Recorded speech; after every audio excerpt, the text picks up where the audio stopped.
Here are your hosts, John Kincade and Andrew Salciunas. 97.5 The Fanatic, Philadelphia. Connor, can you please cut that music? Wake up, Philadelphia, and let me hear you say, the orange and the black, the orange and the black. What? The Philadelphia Flyers are up what, Johnny, in the series? Am I reading this correctly? Did I dream last night that the Penguins took an early lead and the Flyers stormed back because Sidney Crosby embellished and Brian Rust was trying to take cheap shots on TK and the barn woke up and the Flyers come back and win 5-2? You did not dream it. Oh, my God. They're up 3-0 in the series. They're one win away from a broom. Saturday night. They can close this thing out. But last night, I said it to you, and it was over and over again. This team is actually rebuilding a fan base, rebirthing a fan base. It's beautiful. But last night's game, that's the game that's the best way to get a fan base back involved because you create the common enemy. Yep. And you hear all their bitching and whining. There was a lot of it. From West on 76. Boy, they're just a bunch of whiny little bees. Oh, yeah. And it was so much fun to hear that building and the energy out of that place and the joy on their faces. Andrew, they're creating it, and you were trying to create some of it with your son yesterday by going to a street party beforehand. Yep, took Coop to the block party yesterday outside of the Xfinity Mobile Arena, and I just wanted him to experience. I think about like what my dad did for me as a kid for all kinds of stuff like that. Like when he took me to a Sixers-Wizards game so that I could watch a guy called Michael Jordan in person, right? Like he brought me just to say I can say I saw Michael Jordan. I wanted to bring Coop yesterday just so that he could see what it's like. What is it like when this team is captivating a city? And we talk about rebirth, we talk about ushering a new fan base. Like we're playing floor hockey again during the intermission yesterday. Like it was such a beautiful night. And that crowd pop, man, when Zegras ties the game at 1 apiece, that crowd pop, it was reminiscent of Rhys Hoskins. It was the bat It was spike. very similar. You know, when the game started, you knew it was going to be loud. One of the great things that baseball does when they start a playoff series is they do the cut in and they start seeing the rally towels before they show anybody else. And I remember that, the rally towels going in 2022, that first home game after a 10-year playoff drought. Exactly. It was a 10-year playoff drought, and this city was ready from before first pitch. And last night you could see it on the broadcast on NBC Sports Philadelphia. Before puck drop, this city, it had been 8 years in the making since the Flyers played on home ice. They were ready for it. And, man, as soon as Crosby pulled that bull crap, as soon as Russ pulled that bull crap, that crowd was going nuts. And when Zegras tying it in that moment was poetic. Before Zegras ties it, we have our group chat and we're talking. Yes. And they have that, 12-minute delay of the game? Yeah, it took forever, dude. Which was absurd, and that never should happen in an NHL game. I texted to you all, and I said, if they score in the power play here, game over. Yep, you did. And the minute that Zegras scores, and he skates to the penalty box to celebrate with the guys in the box, I thought that was one of those iconic moments. Yeah. That it was so genuine, but it was so raw. Yeah. And that building sounded like it was going to fall apart. And then the Penguins sort of looked glazed like, what the hell did we do? They had a sleepy building. They did. They had the Flyers sort of on their heels a little bit. The Penguins were clearly the better team in the first period. I thought by a mile. Yeah. And then they woke the beast up. And they woke 17,000 people up. It was so stupid that they did that. And I have no idea. Dan Muse did a great job coaching this year. He's coached a poor series because I would have told my team, we've got this building asleep. Yeah. Don't wake them. They woke Don't up wake the beast, man. And Zegras just invigorated that crowd. And then, Risto's goal had everybody just going nuts. Well, because cool. Because it's cool for him. This is he's been in the league for 75 years, and this is his first playoff experience. And he nets the go-ahead goal in that second period when everybody's going crazy. And then Sealer scores like 5 seconds later. Like, it was just such a great moment. Let's play some of the highlights. But before we even get the first goal, here was what kind of started it all. Not the embellishment. We'll get there. But when Skinner makes the save and then Russ just pummels Travis Konechny. And the Penguins fans. Konechny took a cheap shot at him. That's why he did that. Stop. So he deserved to get whitewashed? Like putting his face in the ice and burying it into the ice? This was how it sounded last night here on the Fanatic. Gives it to DeBorak, stuffs it in front. Here's Cam York with the drive, the rebound, Konechny, and Konechny can't beat Skinner. He was tied up, tackled to the ice behind the goal, and we'll see if we got penalties here again, as Konechny was mauled there behind the net by Ryan Shea. And you mentioned it, 12-minute delay. In case you weren't watching last night, I don't know what you were doing. I hope everything is okay, and I really hope that you weren't putting yourself through that's the Phillies game yesterday. If you weren't watching it, they put everybody in the box. Everybody that was involved. There ended up being, I don't want to go brawl, because there wasn't really many fists No, thrown. it was not a brawl. The refs did a good job kind of calming everybody down, even though TK did drop the gloves. I hate that they got in the way of it. I'll be honest. I wanted them to go, dude. Like, that was... What do you mean? They didn't get in the way of it. Russ wanted no part. No, Russ wanted no part of it that's because true too, there was yeah. if Russ wanted a part of it, he could have been there. Yeah, they had room to go. They Russ had room to didn't want go. it. Yeah. And there was no official went over Hey, the guy in the to middle. Konechny. No, he did not go over to say, I'm going to get, because usually they'll put their arms out and get in front of Konechny. I think the official wanted it to happen. I really do. Okay. I think that they wanted an isolated sort of separation. Yeah, because there's a lot going on in that one pile. Let those two handle it, and he wanted no parts of it. I'm telling you, I remember when Pittsburgh was populated by steel workers who had metal lunchboxes, who drank out of steel thermoses, who had 3-day beards on their face. They used to pee in a trough. I mean, Not seriously, anymore. are you kidding me? What a bunch of, take out the urinals. I mean, my gosh, what a bunch of, and if you just go by the 280 character crowd on Twitter. Yeah, oh, dude, it was nuts. Pittsburgh yesterday, and their man. fan base, and by the way, their media is arguably the worst. The Penguin media is arguably the I worst. watched a post-game video of a guy. I don't know who it was. It was in one of the media areas of the Xfinity Mobile Arena. I've been there before, so I know those walls. And the guy's just like, I don't think Sidney Crosby embellished all that much. He didn't embellish. It's been 21 years in his career. He never got called for embellishment before. All of a sudden tonight, it's the ref's fault. And this is media members, not radio hosts. This is media guys in a suit and tie, media member blaming the refs. Now, here's the deal is I did get a little inside info. The Pittsburgh media was huddling up outside the Penguins locker room after the game last night. And so from what I heard, one guy said, okay, I'm picking up Sydney's dry cleaning. I got the dry cleaning. Another guy goes, well, I'll get his car washed for him. And the other guy goes, well, I'm going to lick his boots. They love Sid the Kid, man. Oh, they love Sydney. My gosh. Guys, it's not heated rivalry. I mean, seriously, you are the biggest bootlicking media for Sidney Crosby and that Penguins team. You should be embarrassed for yourselves. You're not fanboys. Why don't you dress up like the Ice Girls? Do the Penguins have Ice Girls? Can they find 7? I mean, could they find 7 to go out there and do that? I mean, do they have that? I mean, my gosh, it's embarrassing. And for Dan Muse to come out, no one's ever called that on Sydney in 21 years. Yeah, Dan, nobody ever sprouted the balls to do it. Let's be honest.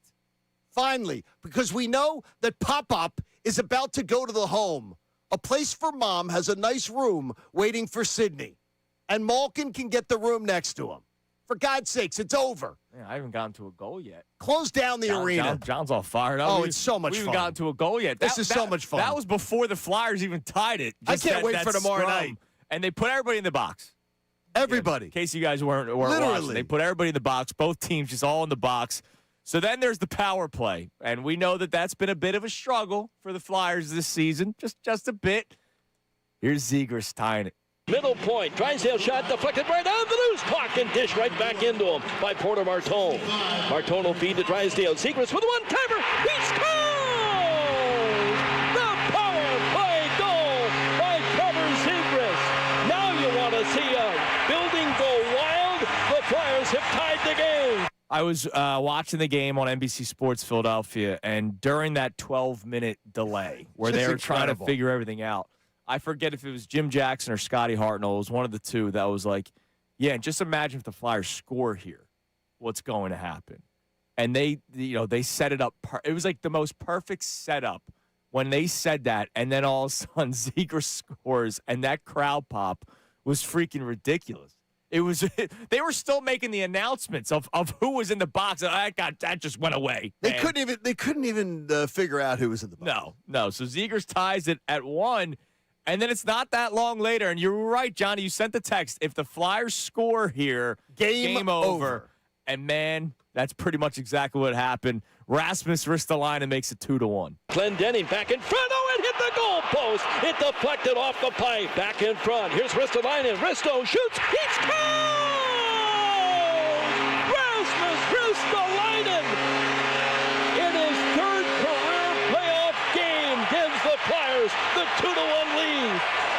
I mean, the crowd was incredible. Oh, my Johnny, God. That was 8 years in the making. Those two crowd pops, the Zegras tie and the Ristolainen go-ahead goal, after all of that, after the Sidney Crosby embellishment, after Russ going after Travis Konechny, the crowd that had been waiting, starved for that moment last night, man, they got fed a damn feast. And I was like, look, get the third goal. And I'm like, we got to get the third goal just to put the foot in the throat because, look, that team's still really talented. Yeah, sure. And all they needed was that daylight. Don't let them have the daylight, which was great because the crowd was spectacular. Dude, they were amazing. Absolutely spectacular to anybody who was there, and I'm sure we're going to get some voice memos. I need it. From some people who were there last night. I need our man Mason, who won It was the awesome. tickets on the show yesterday, who brought it on the voice memos. I need to know if he has no voice left. I hope there's a lot of people without a voice today. Sean Rodman, who was in the building, our associate producer, we'll talk to him later. He was there. He said it was one of the loudest. No, he said, I've never heard this building so loud in my life yesterday. And he's dealing with the raspy voice. But that's okay. That's what we need. That's today. And you mentioned it. You needed a third goal. Nick Seeler just 2 minutes later. Finally sends it over to Seeler. Seeler shot, and he scores! Nick Seeler, the second straight goal by a Flyer defenseman. And Seeler, through traffic, gives the Flyers the 3-1 lead. It was so awesome. that to me, and I really thought second goal, game over. But third goal, game over. Yeah, it was done after that. But, of course, they still needed to stop the puck. And Dan Vladar, Darth Vladar. Oh, my. Here's a little package of saves from Vladar's second and third period last night. Zegras trying to get it to Tippett. That was cut off. Malkin in front. Mantha with a shot. Oh, and Vladar says, I want part of the party. And he makes a key save to keep the Flyers lead at 2. Taken away by Sam Girard. Mantha into the middle. And jumping out through center ice. Ben Kendall skates to the Philadelphia line. Threw it on goal. Glove save by Vladar. He wants play stopped with 1:42 to play. Can't play it back to Crosby. Instead, near side, Kellen shot deflected right on. What a save. What a adjustment made by Dan Vladar. And Philadelphia had a chance to clear, couldn't get it out. Brian Rust leaves it in the corner for Malkin. Cuts into the circle. In front, the backhand shot, and Vladar able to make that save on Brian Rust in tight. Dude, he was once again nuts. And when he threw his glove off, I got so scared. When it looked like he got hurt yesterday. I thought he got skated over or something. God. I didn't know what it was, but I'm thinking broken hand, broken wrist. But when I saw them wiggle in the hand, then I'm saying, okay. And I didn't see any blood. No. So it was. At first, I'm going, uh-oh. He drops I got to ask Mert about it, Jason Martinez. He drops his stick, loses his stick more than any goaltender I've ever seen in my life. look, Dan Vladar's been freaking awesome. Whatever's working. I've never for seen him. I've never seen a goalie lose their stick more. He doesn't need it. He's trying to make the series even. Every game he loses his stick like 3 times, it seems. So Yeah. I got to ask Martinez about that. I don't remember him in his playing days doing that. But I was so worried at that point, and you texted to the group, and you're like, uh-oh. Uh-oh. Or something like, oh, don't like yeah, this. like I think I may have said well SHIT. It was bad. I know, that's fine. That's fair. But he's all right. Eric Carlson makes it 3-2. So, uh-oh. Come on, man. Come on, man. Oh, boy. And then Cates pretty much ices it. Drysdale back to Trevor Zegras, side of the net. He scores! Cates spins in front, and Noah Cates on the power play. Stopped on the breakaway. He isn't stopped here. From in tight, Noah Cates gives the Flyers their second power play goal of the game and a 4-2 lead. And the group chat was buzzing yesterday. Right before that goal, I text you guys, Noah Cates hates easy looks. Because there have been 3 or 4 breakaways that Noah Cates has had, in the last week and a half?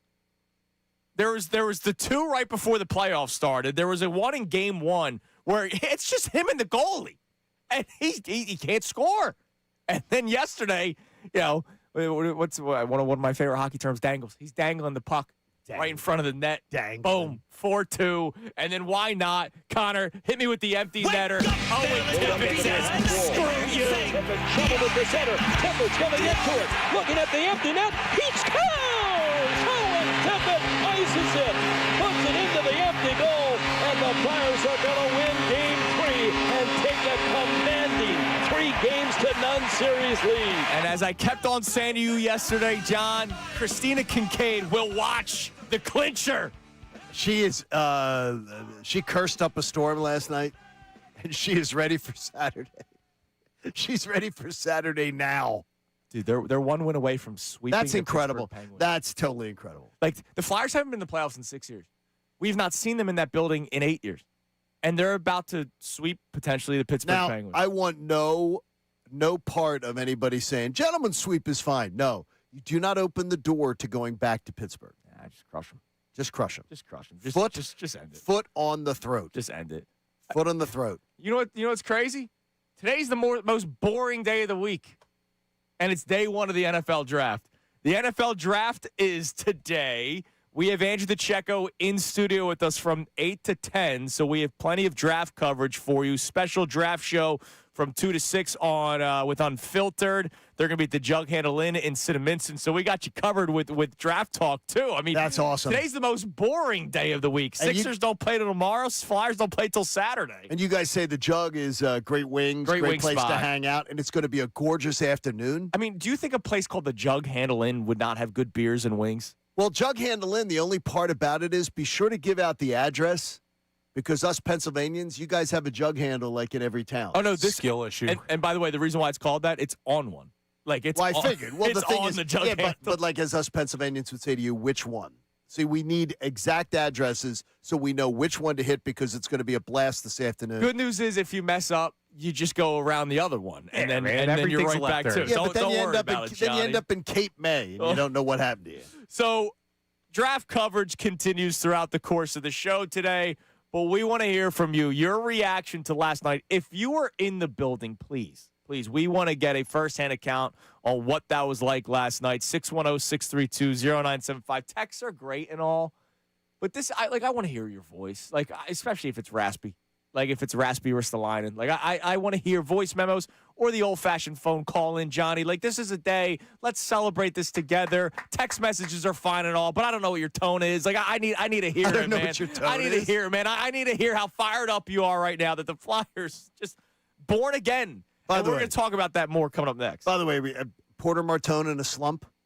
Are we going to Yeah, talk he about that stinks, this dude. morning? Yeah, I mean, like no goals last night Yeah, for Porter Martone. He stinks. What's Are wrong? we going to talk about a slumping Porter Martone? We're gonna talk about As that? he hit the rookie wall. Well, I'll tell you, man. he that- did get a point yesterday. He was, and I loved. He was in the mix of it all, and they were trying to get in his face and he was calm. Who was he on top of?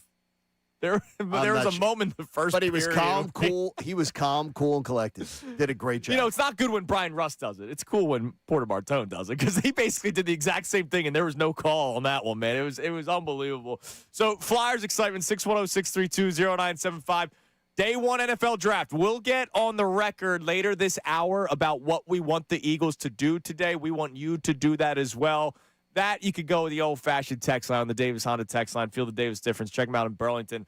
Just let us know who you want the Eagles to select, or at least a position group that you want the Eagles to target today, night one of the NFL draft with that 23rd overall pick. The number is 610-632-0975. And again, your Phillies analysis for today? Yeah, Can you he's turn turned that you up? down. No, turn it down. There's enough of It plays out of the same one as the music one. There you Sorry. go. Well, I just Sorry hit, about I just that. hit 10 fart drops because the Phillies lose again yesterday. It's early, though, Johnny. There we go. It's early. You know, don't It's worry still about early. it. Don't worry about the Phillies. And by the way, 8 games in a row they've lost. I'm done with all of them. I reached it yesterday. I'm done with all Real of them. Muto's on the injured list. Believe it or not, Oh, shocking! 35-year-old catcher. Yeah, but you know what backers. though? You needed Real Muto to be able to handle this pitching staff because you couldn't win without him. All right, coming up next, we get sappy. We just kind of touched on it at the beginning of the show, but we talked this morning when we first got here what this run is doing for people in the area. And in my case, you know, the youth with my son, I'm seeing myself through Coop right now. And man, yesterday was a special day. Let's talk about it next. Kincade Salciunas, 97.5 The Fanatic. Now on 97.5 The Fanatic Sports Update. Flyers take full control. I'm Connor Thomas, and the Flyers just keep rolling, beating the Penguins 5-2 to take a commanding 3-0 lead in the Battle of Pennsylvania. Zegras, Ristolainen, and Sealer Cates all scored their first career playoff goals in the game. Here's how it sounded here on 97.5 The Fanatic. Martono feed to Drysdale. Zegras with a one-timer. He scores! The power play goal by Trevor Zegras. The Flyers have tied the game. And now they're just one win away from advancing, and by sweep at that. They'll get a chance to go for that sweep on Saturday night at the Xfinity Mobile Arena. The NFL Draft first round tonight at 8 p.m. The Eagles hold the number 23 overall pick. We're going to have great coverage throughout the day, getting you geared up for that. The Sixers will get their own shot at a home playoff win tomorrow night at 7 p.m. in their 1-1 series with Boston. The Phillies lost their 8th straight last night, 7-2 to the Cubs. They're now tied for the least wins in baseball. Game 4 in Chicago is today at 2:20 p.m. Christopher Sanchez faces off against Edward Cabrera. And the Union drew with Toronto 3-3 last night. We'll talk to Andrew DiCecco from 8 to 10 for all your draft coverage. Kevin Kurz of The Athletic talks Flyers with us at 9:05. This update is brought to you by the Positive Coaching Alliance. Questions about youth or high school sports? Positive Coaching Alliance can help. PCA, a national nonprofit, develops better athletes and better people through sports. Info at positivecoach.org. I'm Connor Thomas for the home of the Sixers, Flyers, and Union. 97.5 The Fanatic and the Fanatic app.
97.5 The Fanatic Philadelphia. More of Kincade and Salciunas coming your way now.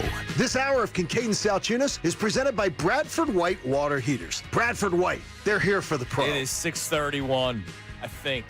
I don't think I went to sleep. Like that was so much fun last night. Flyers beat the Penguins 5-2, now up 3-0 in the series. They look to sweep Pittsburgh on Saturday. Our man Colin Berger, I see him on the YouTube chat saying he was in the building last night. It was nuts. Colin, I need you to call in because Colin is one of those Flyers fans that never disappeared. Like he was always there. Right? Absolutely did not. And those are the people we're first happy about. I'm thrilled about people that are watching for the first time in forever or maybe watching for the first time ever, right? Because I know hockey's sometimes not the number one sport in a lot of households, but guys like Colin, and I met Raider Frank yesterday, Johnny. I can't believe you finally got to hang out with Raider Frank. Raider Frank is one of the people that, I mean, I've been interacting with him for almost a decade. I'm sure you have been as well. Big Flyers fan, but a guy that was not thrilled. Very skeptical. How about this? Raider Frank, I can tell you, hockey IQ off the charts as far as I'm concerned, as far as interactions. But very negative on this year. And I think has been, in the long run, proven to be incorrect. But he's a guy that is very willing to say, I'm liking this now, I'm liking this now. He's an objective guy. Look, so and we always bring back the 2022 Phillies because it feels very reminiscent, especially with the way this certainly series does. is going. Remember, there were people that didn't want them to make the playoffs in 2022. In September, we did a show that year on the morning show about how much the fans didn't like that team. Yeah, they hated And them. by the way, the player that won that day that they hated the most was JT Realmuto. Yeah. And now he's beloved. And somehow JT became beloved. Remember his arrogant, it's just a paycheck. Yeah, no, trust me. Because we all lived it. It was horrible. We don't like it when a player in the Angels says that. Right, exactly. We had one of our own that said that. And so, but then the Phillies go off, and it changed everything. It changes how people remember 2022. Correct. And so people like Raider Frank that were skeptical, like this will change how people remember the 2025-26 NHL season for the Philadelphia Flyers. So yesterday, Johnny, I had such a beautiful moment taking my son down to the block party, and shout out to the Flyers for being able to make that happen. He got a high five with Gritty. You know me, I'm not the biggest Gritty guy, but Gritty took time, took a selfie with me, Coop, and Gritty. And the smile on Coop's face when he got to tell his mom that he gave Gritty a high five yesterday. Who else he gives a high five to? He runs away from me, which, dude, we're in public and stranger danger. He just goes up to this guy and gives him a high five. It was Scotty Hartnell.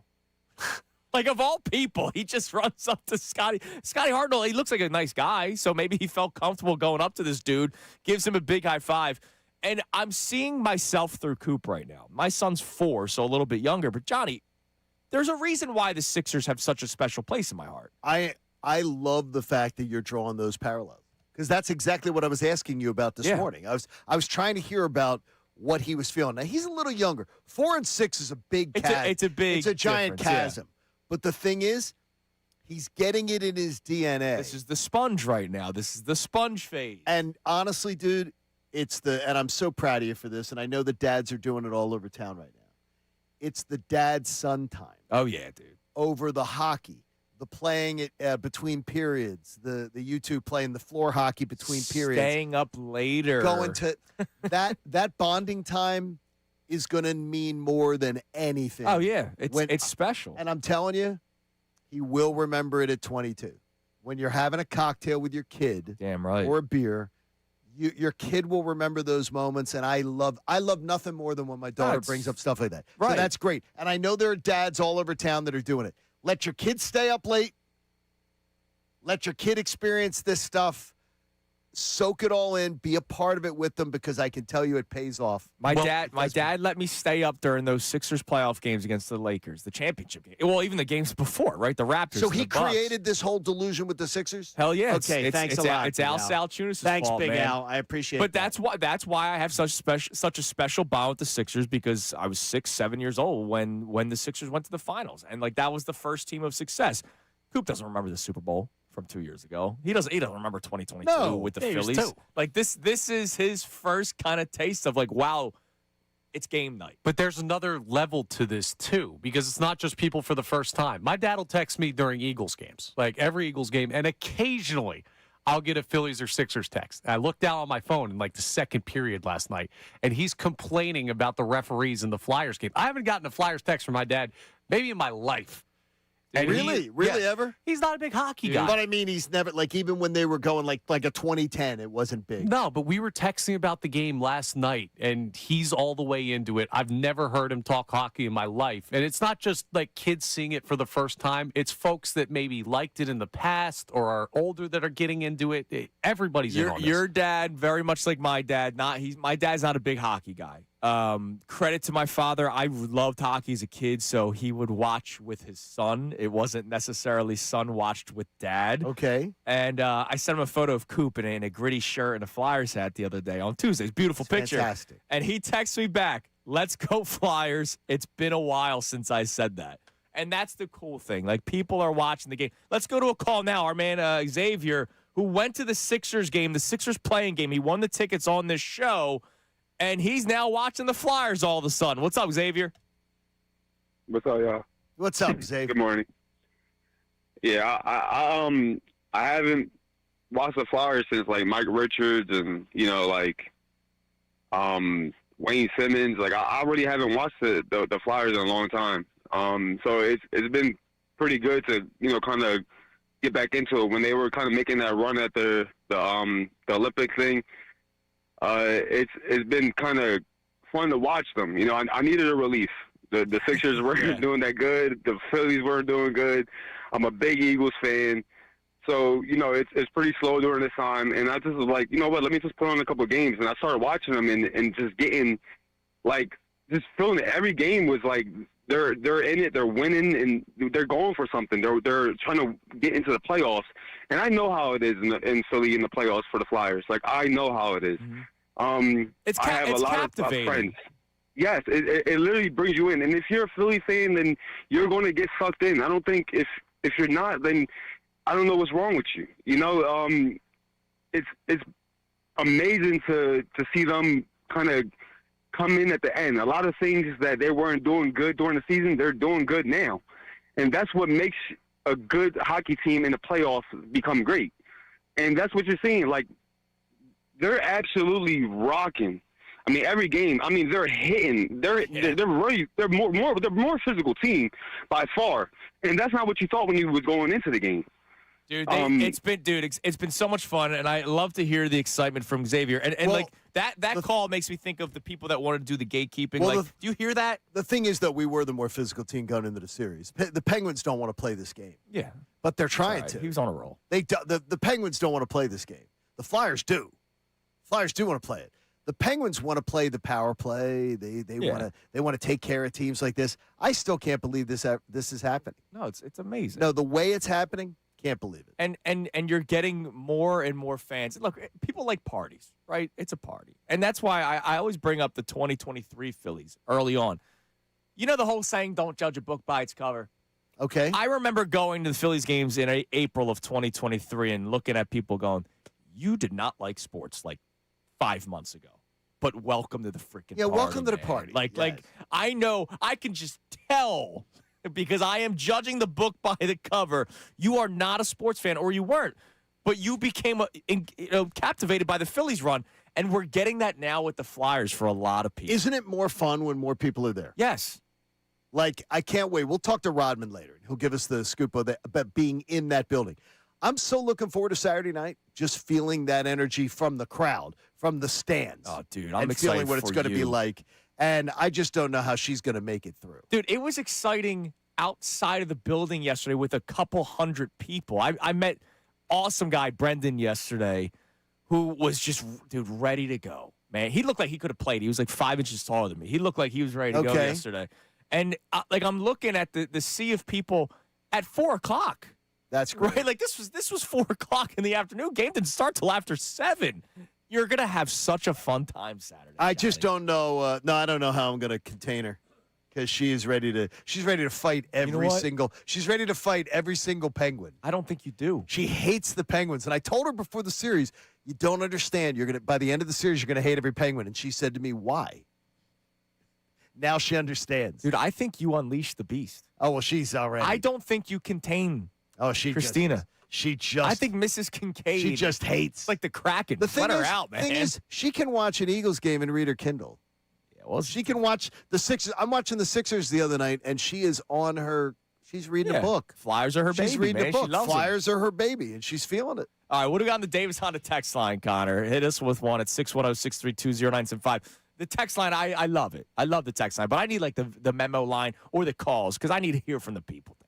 Dan in Warminster leads us off and says, Crosby is a crybaby. Malkin is the ugliest dude on the ice, but I absolutely hate Rust more than anything. For him to not drop the gloves is a huge B move. Then injuring Vladar, he's the new enemy. He became an enemy of, I can't really say the state because they're in PA too, but he became an enemy of Philadelphia last night. Oh yeah, That's a name that we'll forever just hate. oh no, he's an enemy. He's an enemy. I love it. All right, coming up next, we'll get on the record. NFL drafts tonight, believe it or not. I can't believe it. Thank God we have our man coming in.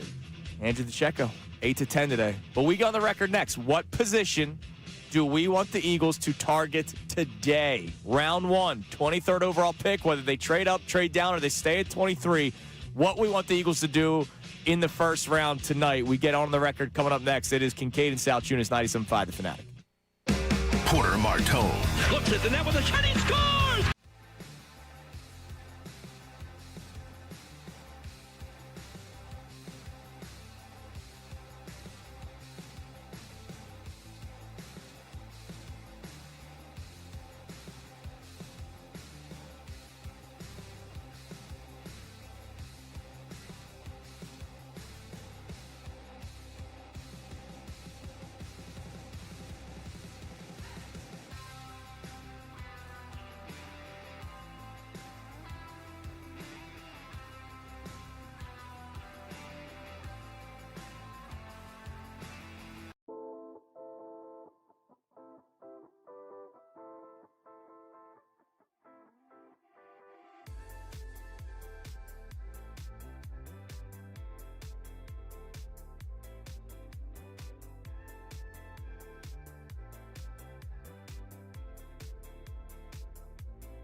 Fanatic app. So we got a lot going on today and tomorrow, and of course we do, because we have the Sixers in the playoffs, the Flyers in the playoffs, the NFL draft begins tonight. This was the week that we've all been waiting for months now. It just so happened that the NFL draft was happening this week, and man, thank God, the scheduling gods that put the NFL draft night one when there's no Flyers or Sixers game. Like, we appreciate that very much.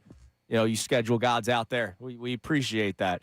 So today, we have Andrew DeCecco in studio with us from 8 to 10, but he's going to be a busy man. He's going to be with Bill Colarulo all 4 hours of Unfiltered today. They're going to be at the Jug Handle Inn in Cinnaminster, New Jersey. You just heard the promo for it. There's going to be giveaways on site, Rally House gift cards, a commemorative Super Bowl 59 Eagles football, Sounds T-shirts, awesome. more. Before any of that, Johnny, today from 11 to 11:30 outside of this building at One Bala Plaza in Bala Kinwood. What? It's a 76ers playoff pop-up party. What are you talking about? There will be free water ice from In our parking lot. right outside, yeah, from Dre's water ice truck, and there will be Sixers I playoff have had merchandise. Dre's water ice before. You can also enter for a chance to win Sixers playoff tickets for both home games this weekend. So Friday and Sunday. Yes, man. I've had Dre's water ice before. That's really fantastic. good. And you can find little chunks of the fruit and stuff.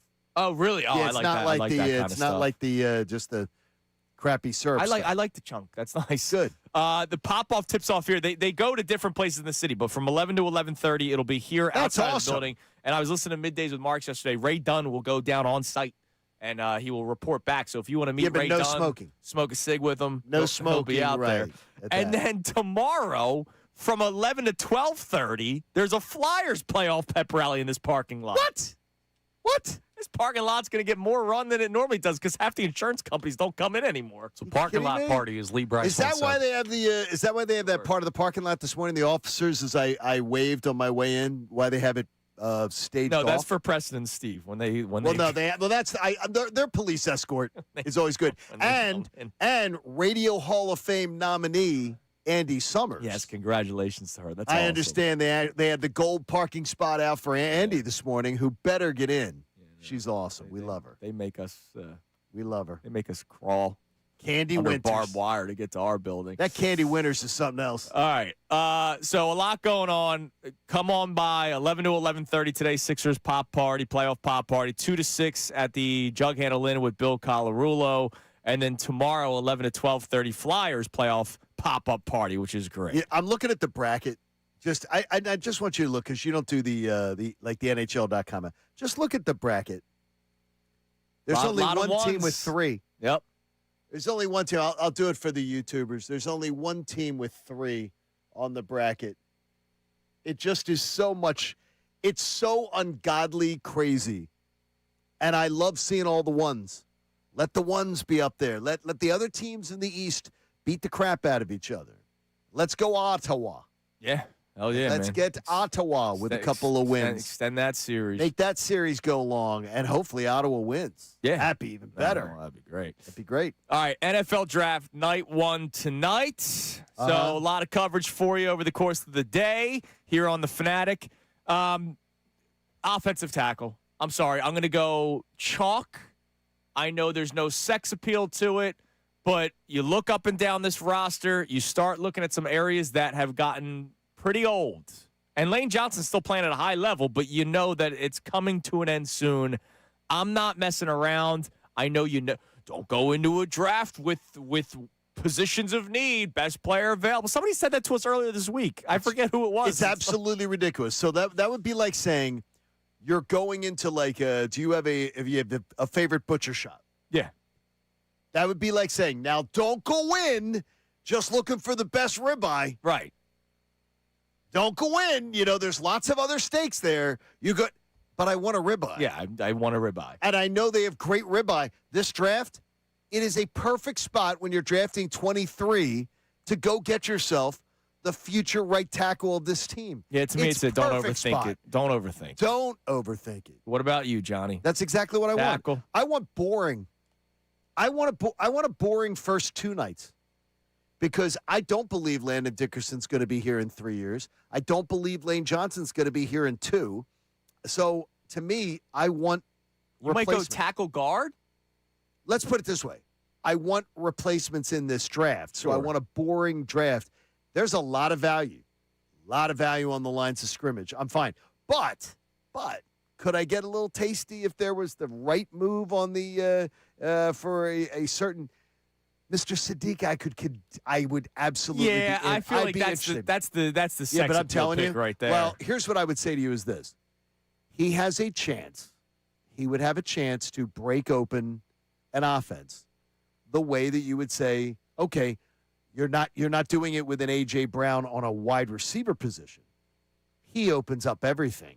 He opens up everything on an offense. He opens up things for Saquon. He opens up things for Devontae Smith. But I don't believe they're going to have a chance to get him. yeah, I don't think so either. There might be a team that's aggressive to go up and get him. There too. might be, yeah. And if he's sitting there at like 17, 18, Howie Roseman, the sweat will be pouring off his palms because he's going to be like, wait a minute. Gosh, that'd be great. And Jalen Hurts would love that target. Well, no, by the way, if we're talking about drafting replacements, he's the eventual replacement to Dallas Goedert. And, well, I look at it, though, as more than that. I look at it as more than you're saying he's drafting a replacement to Dallas Goedert. He is every bit a potential to be like a wide receiver Sure. in an offense. Like the amount of targets he's going to get. Like Tony Gonzalez Right. was not a wide receiver, but Tony Gonzalez was there. You know, you look at Travis Kelce. Travis Kelce's not a wide receiver, but Travis Kelce makes that passing game work. Oh, and they line him up all over the place. Sadiq could do the exact same thing. All right, And he's a Connor, kid. on the record, I've position already- group player. I've written down the draft day movie no matter what post-it note. It's Maxi Inácio. Oh, you're all No matter You even what. got his name down. That's how much you want him. I've been practicing. His name has popped up way too much from too many people I trust, including Andrew Duchek, who is going to be in with us for 2 hours today, to not think he's a place for the Eagles to go. And at 23, he's probably the only top-level tackle that'll still be there that's in that range, unless they want to move up, which we might talk about later in the show. But that's the guy I want. That's the position I want. Inácio. I've now got it down. There you go. Inácio. Inácio. We're It's we're not learning that together. hard when you get used to it, yes. You know what? Hearing it and repeating it, I tried reading it. It's too hard. Just hear it. It's like Antetokounmpo. Like, don't look at it anymore. Just learn how to say it. learn how to say it. Hear it and say it. Don't look at it because it's just going to screw you up. Inácio. All right, Connor's on the record. He went player and all. That's how much he wants him. All right, we'll get your text messages on that. Obviously, Flyers reaction all day today. Flyers 1 win away from sweeping the Pittsburgh Penguins. And we start the 7 o'clock hour with the montage. Miss Dean, come on down. Flyers up 3-0. How did it sound last night? And after we play the montage, Sidney Crosby looked like he died yesterday at one point. And then he had the balls to say that the place was a circus. I wonder who started that. Hear how it sounded on the broadcast and Crosby's reaction after the game next. Kincade Salciunas, 97.5, The Fanatic. Now on 97.5 The Fanatic Sports Update. Flyers continue to dominate. I'm Connor Thomas, and the Flyers just keep rolling, beating the Penguins 5-2 last night to take a commanding 3-0 lead in the Battle of Pennsylvania. It was the Flyers' first home playoff win in over a decade. They didn't look out of place, though. Here's how it sounded here on the Fanatic. Back in front. Here's Ristolainen. Risto shoots. He scores! Rasmus Ristolainen in his third career playoff game gives the Flyers the 2-1 lead. And now they're just 1 win away from advancing. They'll get a chance to go for the sweep on Saturday night. The NFL Draft first round tonight at 8 p.m. The Eagles hold the number 23 overall pick. We've got a lot of great content for you leading up to the draft to talk about what the Eagles could do there. The Sixers, well, what will they do when they come home? Friday night, they've got their first home playoff game in the series with Boston tied up at 1. The Phillies lost their 8th straight last night, 7-2 to the Cubs. They're now tied for the least wins in baseball. Game 4 in Chicago is today at 2:20. Christopher Sanchez faces Edward Cabrera. The Union drew with Toronto 3-3 last night. Andrew Duchek joins us from the 8 o'clock hour to the end of the show to talk draft. Kevin Kurz, who covers the Flyers for The Athletic, joins us at 9:05. This update is brought to you by Comer & Cross. Upgrade your garage in one day with Comer & Cross. Take 50% off installation now. Call 1-800-NEW-FLOOR or go to ComerCross.com. I'm Connor Thomas for the home of the Sixers, Flyers, and Union. 97.5 The Fanatic and the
Kincade and Salciunas. 97.5 The Fanatic and the Fanatic app.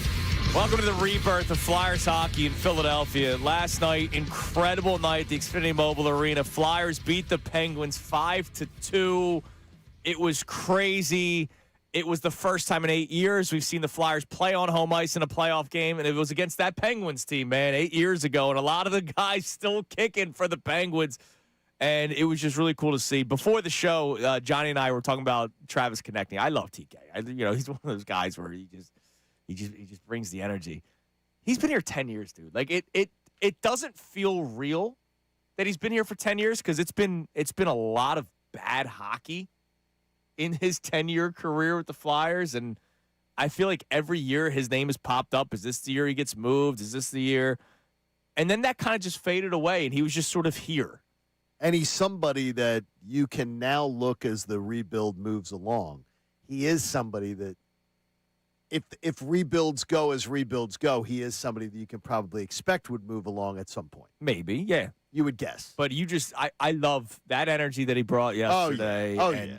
Dude, he was ready to, it was fun. He was ready to go, man. And that was so much fun. What before we get to the montage, we talked about it earlier. The Penguins outplayed the Flyers in the first period, but decidedly. It didn't look like the emotions got the best of the Flyers, which I thought that was one thing we were keeping an eye on. Like, what were they going to react to when the building first is alive? They just were.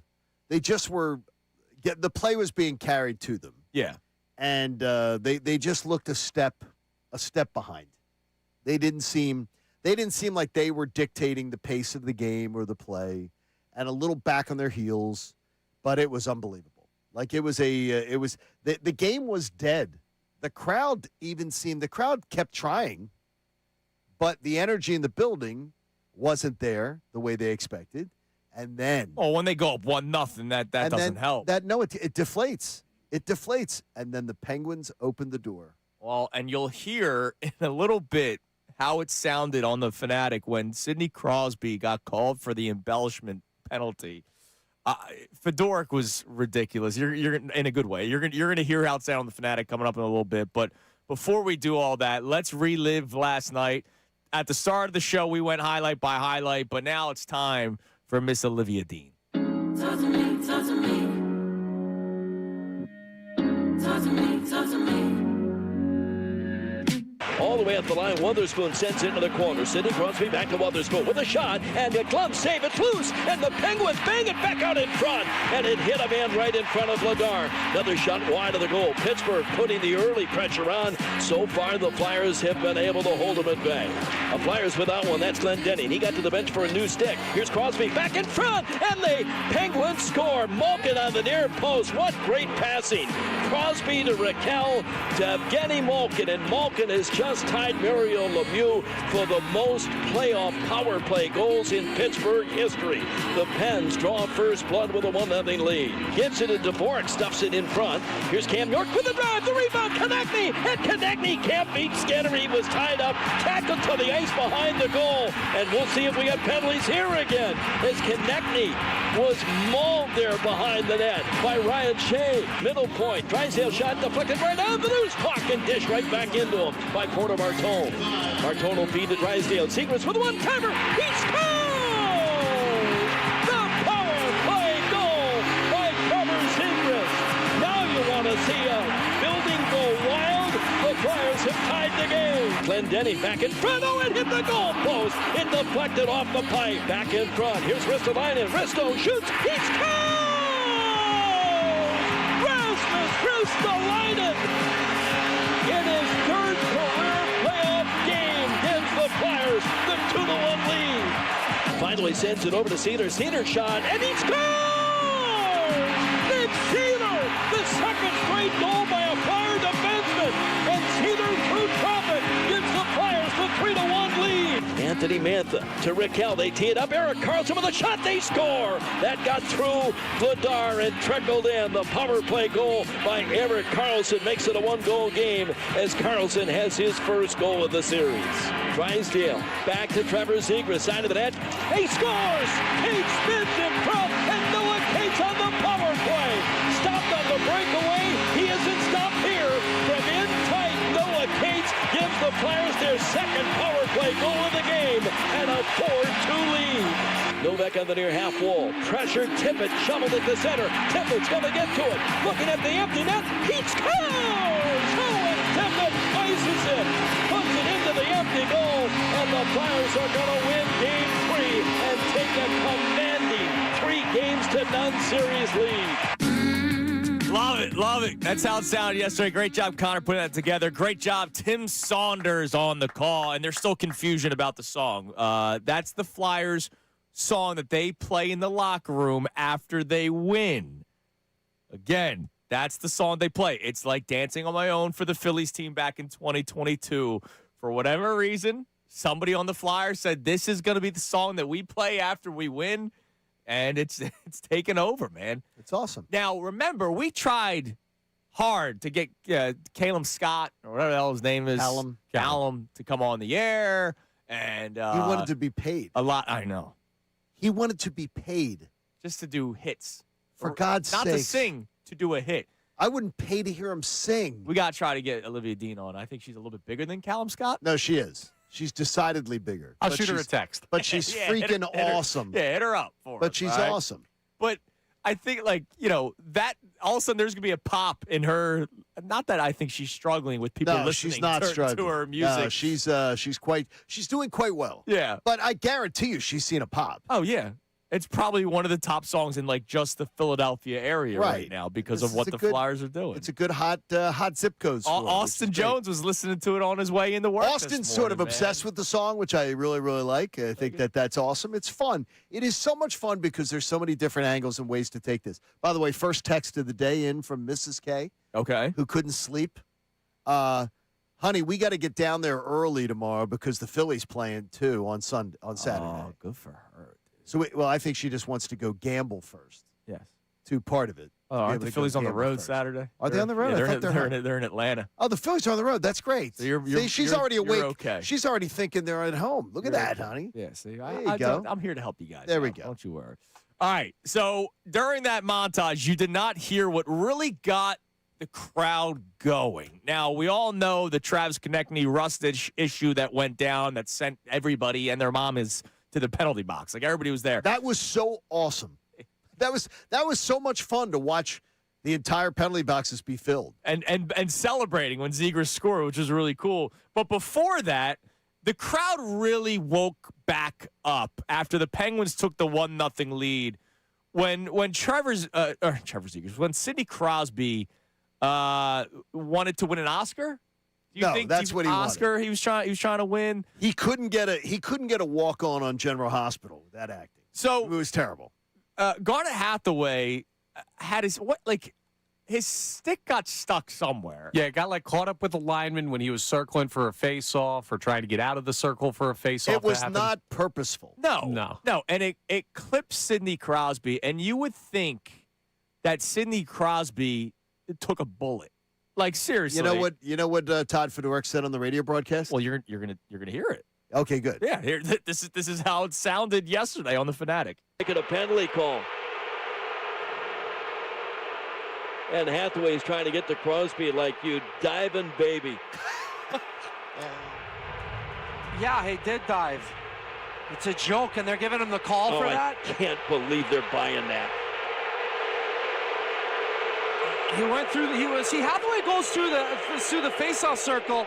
He's just kind of switching his stick in one hand, and it taps Crosby on the face, and he goes down like he was shot with an elephant gun. I mean, come on, that's embarrassing. The elephant gun. That got awesome. me. I was coming back from the O'Hara event last night, and I heard the elephant gun, and I'm laughing. And Tim Saunders doesn't give a flip, and he is just so colorful and so descriptive. It's hilarious. Absolutely hilarious. Fedoruk, though, there's no filter. Do you have more? Or did you cut it? I wanted to hear when they made the call. When they made the call for embellishment. 15 minutes. I mean, seriously. Because they make the call, and then the crowd goes nuts. And then there was the great video that we watched this morning of the fans sitting behind Crosby. To Crosby's credit, I hate saying it. To Crosby's credit, he had this smile. He knew. Well, he looks up at the Jumbotron, sees that he's exposed as a total actor, and he tends to glance to the side, and the Flyers fan looks at him and goes, Yeah. Makes the face. He knew it. Here's some more from the call. I mean, come on. That's embarrassing. Then, you know what? Let him have it. Let him have it. Crosby It's a is joke. coming over. They're going to give Crosby a dive, They I think. should. Embellishing. Damn should. right. Good job, Philly. That's the fans. The fans got that one right there. You can't make that call. The rest should have never called that. Now Just leave it Konechny be. is coming over and chirping Crosby in the There you penalty go. All right, box. Fedoruk was ready to get on the ice. I think Todd was ready to play. He would have strapped up yesterday. Oh, he would have. Yeah.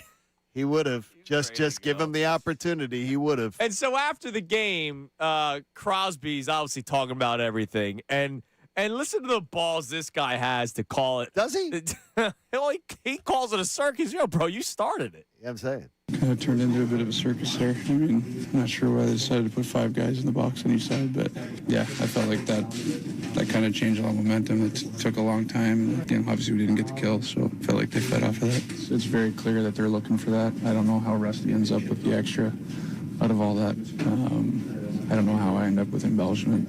Yeah, it's hard to understand, but. You don't understand it? You don't know how? You literally laugh at the Jumbotron at yourself. Yeah, exactly. It was such a bad acting performance. It was like in Keanu Reeves in almost every role he's ever played. Hey, he was a great quarterback. It was terrible. Shane Falco, man. Absolutely terrible. And you're not understanding it. What don't you understand? I know. Look. What don't you get? That video lives forever. Him smiling, realizing he how knows much he he got flopped, and then after the game. But the sad thing is, all the Pittsburgh media, like they ate that up. They're like, yeah, man, yeah. 21 years. The head coach on 21 years, he's never been called for embellishment. Yeah, Well, Dan. that was pretty bad, dude. That's because nobody ever sprouted a pair to call it on him for all of it. God. I mean, my gosh. Do a wellness check on Andrew Filipponi, though. Yeah, we're going to, coming our up man, at the Pony. 7:30. Yeah, we need a wellness check. So our man Sean Rodman, who we'll speak to later on this hour because he was in the building yesterday, Sean Rodman has been listening to 93.7. Good. And apparently there are some depressed Penguins callers. We will play some of them for you, and we'll read what the Pony Express had to say on social media yesterday. It was he was spinning out. It was unbelievable. He was spinning out because he keeps doing the Pens and 7. Oh, yeah. Yeah, I don't think Pens he can and do 7. that anymore. All right, we got voice memos, which is good. I love the Davis Honda text line, the old-fashioned text. It's great. But I need to hear your voices today. What do we have on the Davis Honda text line voice memo-wise today, Connor? Colin in Huntington Valley leads us off. I believe this is Colin from the YouTube that was saying he was at the game. What up, guys? It's Colin in Huntington Valley. I can't wait on hold this morning, so I'm sending in a voice memo out here on the golf course. I got no voice. People are like, what happened to you last night? I'm like, the best thing in my entire life, being at the Flyers playoff game, first one in 8 years. Let's go, baby. I mean, that barn was absolutely electric. I've been to the World Series. I've been to an NFC Championship game, but last night was one of the best sporting environments I have ever been to. Let's go, boys. Up 3-0. I hate the Penguins more than anything. They're finishing it off on Saturday. Let's go! You're the best, Colin. I love Colin. He's a diehard Flyers. That's fantastic. Diehard Philadelphia sports fan, period. But like he's always been there at the Flyers. He never left. So he's Live one from of the guys. golf cart, too. Yeah, well, yeah, he works on golf course. See, I love that. Very talented. Too. That is even better. All right, we also have a poll of the day brought to you by Dr. Avidan Appel, Iron Mountain Men's Health. 4 hours strong in the morning, 4 hours almost as strong in the afternoon. But we all know that the morning poll is always the strongest one. What do we got, Connor? Yeah, I'm not sure if people are aware, but this is the NFL draft day. So the first round is tonight. So we ask, which position do you want the Eagles to target in the first round? We gave 4 options here. If you have a different one, feel free to write in. Edge rusher, wide receiver, tight end, and offensive line are your options. 62% right on the Jason Kelsey number saying offensive line, 17% each for tight end and wide receiver, and only 4% saying edge rusher. Yeah, I can't do the edge rusher, even though, look, that's another position that they need to address. This is a big draft, man. This is a big, big draft. And I said it a couple of weeks. When were you on St. Lucia? In March? First week of March. All right, so a little over a month ago. State of the franchise draft. Like, this offensive line group, it's about replacing Lane Johnson. It's about planning to replace Landon Dickerson. And they need a hit because we always know that the trench is a big part of it. Yeah, you could trade for players. You could sign players off free agency. One of the responses to the poll is best player available. I get it. I know that that's how it works. And when the Eagles have been so good, they've been able to do that the last couple of years. You need to start looking at down the road. You're not drafting for 2026 anymore. You're drafting for down the road this draft tonight. So offensive tackle. Yeah, take the offensive tackle. That's right. Don't complicate things. You're walking into a great great butcher shop. Yeah. You're hungry for a ribeye, go get a ribeye. That's what I would pick. Yeah. Take the ribeye. I like a T-bone. You like a T-bone? T-bone's I don't do solid. the T-bone. I don't like do a the T-bone. bone in. Yeah. That's all right. Well, it adds extra flavor to it. I understand, but you're a good chef. Yeah, I know how to grill. Yeah, You're a good don't worry. griller. I got that taken care You of. love that. Let's go to Jeff in D.C. Our man Jeff in D.C. We know he's fired up. What's up, Jeff? Good morning. Gentlemen. You know, when that Zegers goal, you know what it felt like? The Zegers goal felt like the Patrick Robinson pick six in 2018. That's a great one. comp. Yeah, it's a great comp. When he scored, I said that's ball game. I said the same thing that John said. I said Zegers scores here on the power play. That's ball game, and then the rest was just icing on the cake. I'm going to see you on Saturday night, too, I hear, right? Yes, sir. He's I'll going to be in the there Saturday building. night to watch He's going to be in the sweep. building. Dude, this is going to be. Yep, going to be in the barn. This baby. is going to be a zoo. Saturday's going to be a crazy. zoo. Now, this will be my first Flyers playoff game, actually, believe it or not. But Really? I cannot wait. I can't wait. oh, that's fantastic. Dude, that's great. Jeff, enjoy yourself, so happy, man. Jeff. Looking Have a forward great time. to I'll it. see you Saturday night. What? So you got to come up with a plan before it's 8:00. What are you going to do to kill time? We're gonna go have a late lunch All because I want to golf in the morning. But Okay, I have a feeling that the weather's not going to cooperate. That stinks. So then it's going to be like a late lunch. Then it's going to be gamble. Nice. Then it's going to be head on over to the barn. All right. So that'll be it. I said, Yeah, now, 8:00 She'll is a hit the long day, she'll hit man. the slot machines. I'll hit the blackjack table, and they'll be fine. Just start drinking. Works for me. Yeah, Well, exactly. That works, too. yeah. A little free drinking will be real. Damn right, man. Damn right. We'll be really good with it. All right, we got another call that I can't wait to get to. So our man Mariano from Argentina, I've been talking to him for a couple of years. Back when I was doing middays, he's joined us in the mornings, which is great too. And if you remember, Johnny, last time he called in, Mariano's in Argentina. All right, I'm just going to speculate that the NHL does not have some big fan base in Argentina.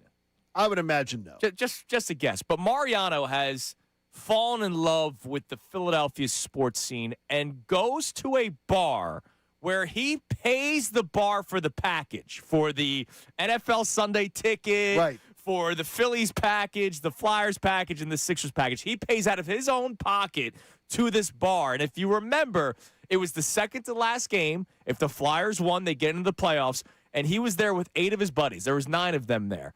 And they agreed that if the Flyers won, they would all buy Flyers jerseys. We don't know if they've been shipped yet. We'll find out now. He was at the bar with even more than 9 people yesterday. Mariano, what was it like yesterday, dude? How are you guys? Great to talk to you. I can't hold my happiness anymore. It's incredible. Last night with 15 people. We're actually, the group is 12 people. 3 more showed up that some of my friends invited. Yes, we got the jerseys. Nice. They're all incredible. And the guy actually, the guy that owns the bar made a little bet with me. He said that if the Flyers advance this round, he's going to name one of the sandwiches the Bladar sandwich. Oh, I love I can't believe it, That's man. awesome. Hey, you know we need a picture of your crew. Yes, Next please. game. We need a picture of your, we need a picture of your crew because this will be a fun thing to have. Dude, what's the name of the bar? Like, I want to try to Google it just so I can find it. Yeah, the place was originally called Morpheus. Oh, I and love that. because they couldn't own the whole license with Matrix and stuff, because the guy had the Morpheus logo and the face and everything, and they didn't have permission for it or something like that. I think now it's just a Budweiser bar sponsored by Budweiser. Oh wow, like that. I don't like know. that. That's awesome. Maybe we'll rename it something Philly related later. Yeah, That dude, is fantastic. why not, So man? much that So I'm Mariano, probably gonna end up owning the bar. you're a huge Philadelphia sports fan. I love that. Everybody that's like starting to watch Flyers with you, is this like their first game? Like what's some of the reaction that you're getting with your buddies? No. Actually, this season, this group of people, we watched 37 games. I think it was awesome. this season. That's awesome. But they love Philly sports. Like they're always calling me, "Hey, where are we watching the Sixers game tonight? Hey, whose house are we going to?" It's incredible. I think man. that's fantastic. I just want to talk a little. I want to talk a little about the game last night. Yeah, please. I think it's incredible that there was not even two sequences of that. We never allowed the Penguins to even pass the puck 10 times in a row without them losing the puck, causing turnovers. They had the Penguins had no presence in front of the net, almost no presence, and this is all because they changed the mentality of hockey in Philadelphia. They brought back the bully hockey again. It's incredible, man. Nobody messes with these guys. We were just stunned to watch these guys play better and better because the first 11 minutes of the game, it was all Penguins. I was actually scared. I thought they were going to, maybe get this game and try to kind of even the series. But it was incredible, man. This guy took back the control and never lose their temper, and it's incredible, man. Dude, I love that's it, man. great. Mariano, keep on Thanks, going Mariano. on, man. That's awesome. What a great accent, too. How great's that? What a great accent. He's paying the bar to be able to air the. Yeah, but he's also doing the Lord's work. Damn right he is. He's converting people into something that they have no association with, but then they become expatriates. Yeah. They're it's fun. You'd It's think part of it. when Dan Vladar signed here, he knew he was going to end up with a sandwich in Argentina named after him? Probably not. And So we got to tell the Flyers that. By the way, I found the bar. We got to let the Flyers know that. That's great. It's on Pellegrini Ave in Santa Fe de la Veracruz, Argentina. Oh, wow. Morpheus. Morpheus is a great. That's a great name. That's a great name. All right, yeah, show trip. I'm in. Oh, man. Philly sports trips to Argentina. Why not? All right, coming I'm up surprised next. Roger Goodell doesn't have the Eagles there week 2. You just wait. Dude. Seriously. If they open the door, just wait. All right, Penguins fans were in their feelings yesterday and this morning. You're going to hear some calls from a Pittsburgh sports talk radio station. That and Daniel Jeremiah may have given us an idea of who the Eagles could select tonight. He hit one on the head last year. It's Kincade Salciunas, 97.5 The Fanatic.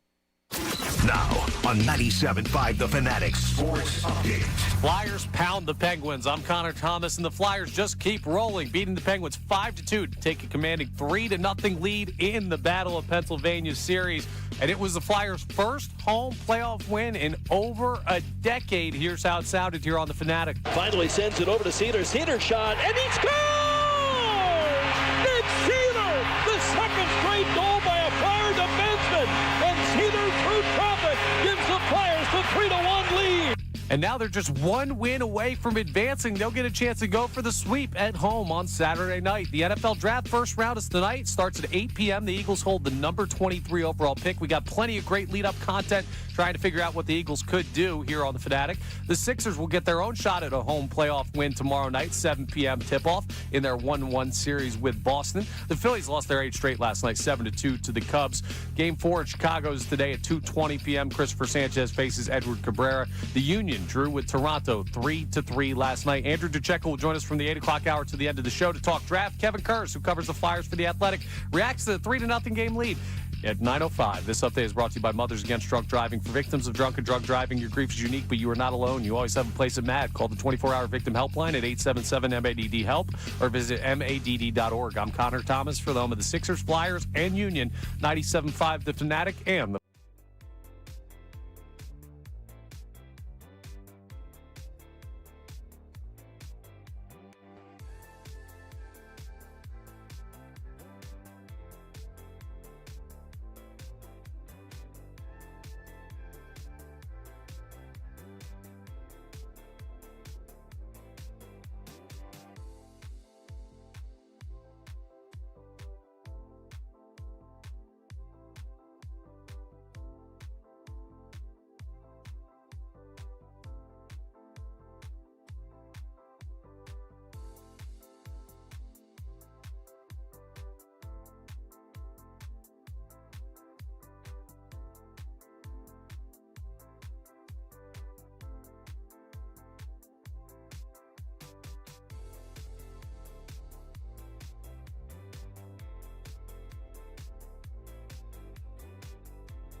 97.5 The Fanatic. 7 a.m. hours brought to you by the BetParks online casino and sportsbook app. Live bet sports on the BetParks app. Play all your favorite casino games. There's always another way to win on the BetParks online casino and sportsbook. Got to be 21 in Pennsylvania, Jersey, or Maryland. Gambling problem? Call 1-800-GAMBLER. All right, how's it sounding in Pittsburgh this morning? We'll play some calls for you from the Pittsburgh radio station. Open the windows on the west side of your house. You'll hear it. Yeah. You'll hear the whining. There's a lot of whining going on in Pittsburgh. We'll play a couple for you. But before that, don't forget tonight, NFL Draft Round 1. Andrew DeCecco in studio with us from 8 to 10 this morning. And Daniel Jeremiah put out his final mock draft yesterday. And he's hit 2 of the last 3, by the way, with the Eagles. He has. And on the NFL Network, he talked a little bit more about it. So Daniel Jeremiah, in case people don't remember, used to work for the Philadelphia Eagles back in the day. Yeah, back in the scouting department. And I think there are still some pretty clear ties. And if you remember, when the Eagles selected Jalix Hunt, Howie Roseman talked about it afterwards, saying, when we had the TVs on in the war room, and Daniel Jeremiah had his best players available, and Jalix Hunt was one of them. And Howie Roseman was like, uh-oh, I need that we need to get that off. Like, across all of the NFL Network, I need to make a phone call because I don't want anybody to draft this guy that we are targeting, that Andrew DeCecco loved from, like, weeks out. DeCecco talked about him with us. Weeks out before the NFL draft. And Daniel Jeremiah hit that 3rd-round pick. And last year, he had in his mock draft the Eagles trading up the 1 spot to get Jihad Campbell. Well, he has the Eagles trading up yet again. Okay, I'm awake. Daniel Jeremiah believes that the Philadelphia Eagles will trade up in order to land Alabama offensive tackle Caden Proctor. Okay. He has him trading up to 15 with Tampa. So he climbs up 8 spots. He doesn't have the terms or anything like that. He just sees that being in the area where the Eagles would have to jump a couple of teams in order to draft Proctor. That is a player that DeCecco thinks very highly of. He has not really made it seem like he would be available at 23. Okay. There's no way Proctor's there at 23. Right. So if we're talking about replacing Lane Johnson, you might need to get aggressive. I mean, again, we're talking about Lane Johnson. We're talking about Hall of Fame right tackle. We're Eagles talking Wall about of Fame. 4th pick in the draft, Lane Johnson. Right. Like you got to invest to get talents like Lane. You have to really invest. So I'm interested, very interested, and our man Andrew DeCecco is going to be all over it. We'll find out tonight. We'll talk to him coming up in a little under 30 minutes and get his thoughts on the Eagles potentially trading up. Again, Daniel Jeremiah, right on the money last year, trading up to get Jihad Campbell.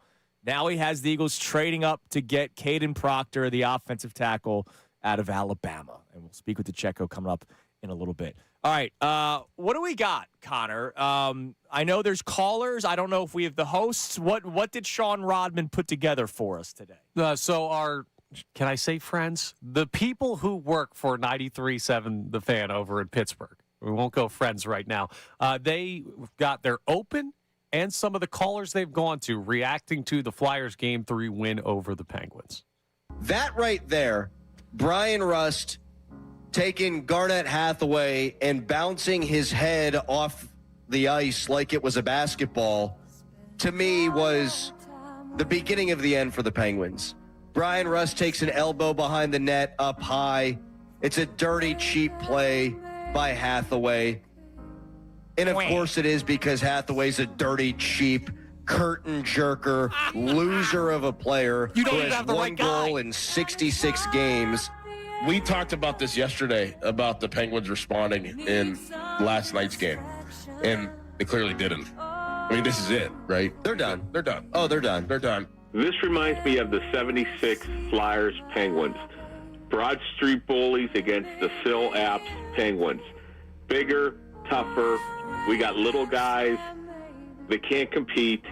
We need to get faster, meaner, bigger, and younger. And I hate to say it, but it's time for the old guys to go. This series is becoming exhausting to watch. I agree with you. I think the officiating was bad. I agree with Doran, though. I don't think it mattered after a certain point, just because this No, you team can't is blame it not on the committed. officiating. You got to blame it on them. Whenever you start reaching and blame it on officiating, then that means that you've lost. Yeah, I mean, it was over before it started.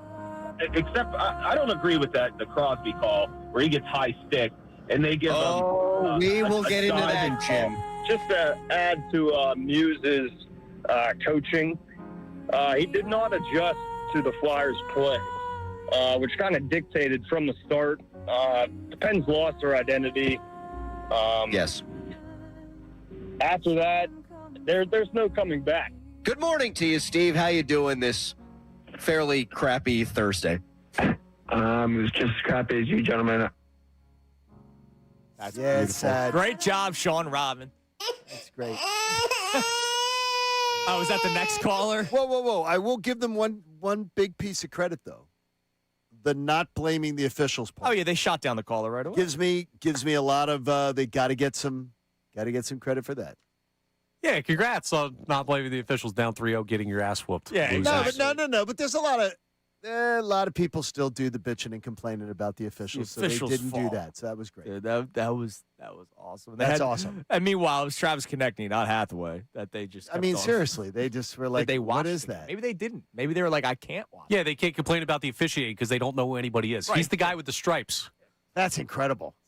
They really blew that one. That was great. All right, what do we have? Do we have text messages, voice memos? What do we got on the Davis Honda text line, Connor? All right, so we have a check-in from somebody who's been checking in a lot on this Flyers run. Dan in Jersey checks in here. Philadelphia, let me hear you say the orange and the black, the orange and the black. Dan in Jersey here. I cannot be happier to have had Mason win those tickets and represent all of us. Wake up, Philadelphia! Wait, was Dan one of our contestants yesterday? Yeah. All right, then I love that man. I mean, that was awesome. Wait, I love that man because he was one of our finalists and didn't win. And instead of, complaining or never listening to the show ever again and hating us, he's right back. loves He's that right Mason back there. win. He loved that Mason win. Yes. Dan, you are a good person. Dan's a good person. Dan I want to drink with Dan. Dan deserves good karma his way. Now, you guys are too young. But when you hear it, does the name Benny Crass mean anything to you? No, I know Benny Hill. Okay. To your parents, it does.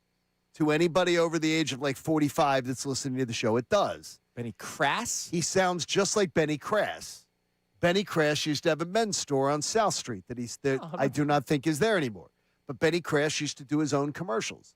And he'd say, if you don't buy your clothes at Crass Brothers Men's Store, you're bananas. I'm looking at a Crass Brothers commercial right now. And then they would drop a carton of bananas on him. Oh, is that it was like, if you don't buy your clothes at Crass Brothers Men's Store, you're nuts. And then there would be a giant thing of peanuts would drop on Benny Crass. So he sounds just like Benny Crass. I love the energy. All right, you want to know how society's changed? What? The Crass Brothers commercial that pops up. It's this man, right? Benny, in a suit and tie, and behind him are 7 girls in bikinis. Yes, that's the way it was. That doesn't happen anymore. Guess what? And by the way, that was on during Flyers games, Sixers games, and they're Phillies all, games. Oh my God, they're all feeling him up. Yes. And he's loving it. It was awesome. You'd be like, if you don't buy your clothes at Crass Brothers Men's Store, you're gonna get bounced. Oh, dude, and of course the girls that. would be down and they were, but that would be during the Flyers games, Sixers games, Phillies games. Oh, that's awesome, man. It's when America was in a much more less uptight place. Yeah, a little, yeah. Yes. Times have changed. And it was a local ad. We love Crass Brothers Men's Store. Hell yeah, man. Do they want an advertisement? I don't think they're still open. Hi, this is Andrew Salciunas for Crass Brothers. If you don't buy your clothes at Crass Brothers Men's Store, Andrew's nuts. Nah, you know what? I'm a Rally House guy. Rally House. City, it's your house. It's the Rally. By the way, Rally House gift cards at the Unfiltered broadcast today. Be 2 at to the 6. Jug. Can't wait. I'll be there from 3 to 4. All right, coming up next, we have today's headlines with Connor Thomas. But before that, we kick him to the curb. And our man Sean Rodman will jump on for a little bit because Sean was in the building last night. He texted us yesterday. I will read the text word for word for you. He says this is the loudest I've ever heard this building. We get his firsthand account on it coming up next. It is Kincade and Salciunas. Today's headlines next as well, 97.5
The Fanatic. Seven five The Fanatic and the Fanatic app.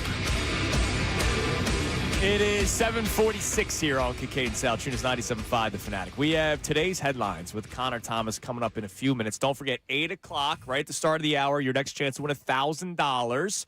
And then Andrew DeCecco in studio with us for 2 hours to talk about the NFL Draft. Draft Day 1 tonight. Can't wait to wait 8 minutes for Mendoza to be selected. And he's not even there. He's Can't not wait. even. By the way, and I know people are applauding it. I think it sucks. What, the first overall pick's not there? Yeah, I think it sucks. Yeah, no, I agree. I think it's a disgrace. Yeah, I don't think it's disgrace. No, I think it's a disgrace. Have your family there with you. The team would fly anyone to be there with you. The team would put up, if you need hotel rooms or whatever, the team would put up your family. Yeah, sure. I think it freaking sucks. I just that you think don't it sucks show that up I'm going to for have to it. wait 8 minutes still. Because we all know Oh, no, in you're the going to have to wait world- long because he has to give a speech, too. The commissioner has to give a speech, too. That's right. It's We all ridiculous. look forward to that. All right, what I am looking forward to is a firsthand account of what took place last night at the barn, Johnny. In Xfinity Mobile Arena. Flyers up 2-0 in the series, down 1-0. They come back. They win 5-2.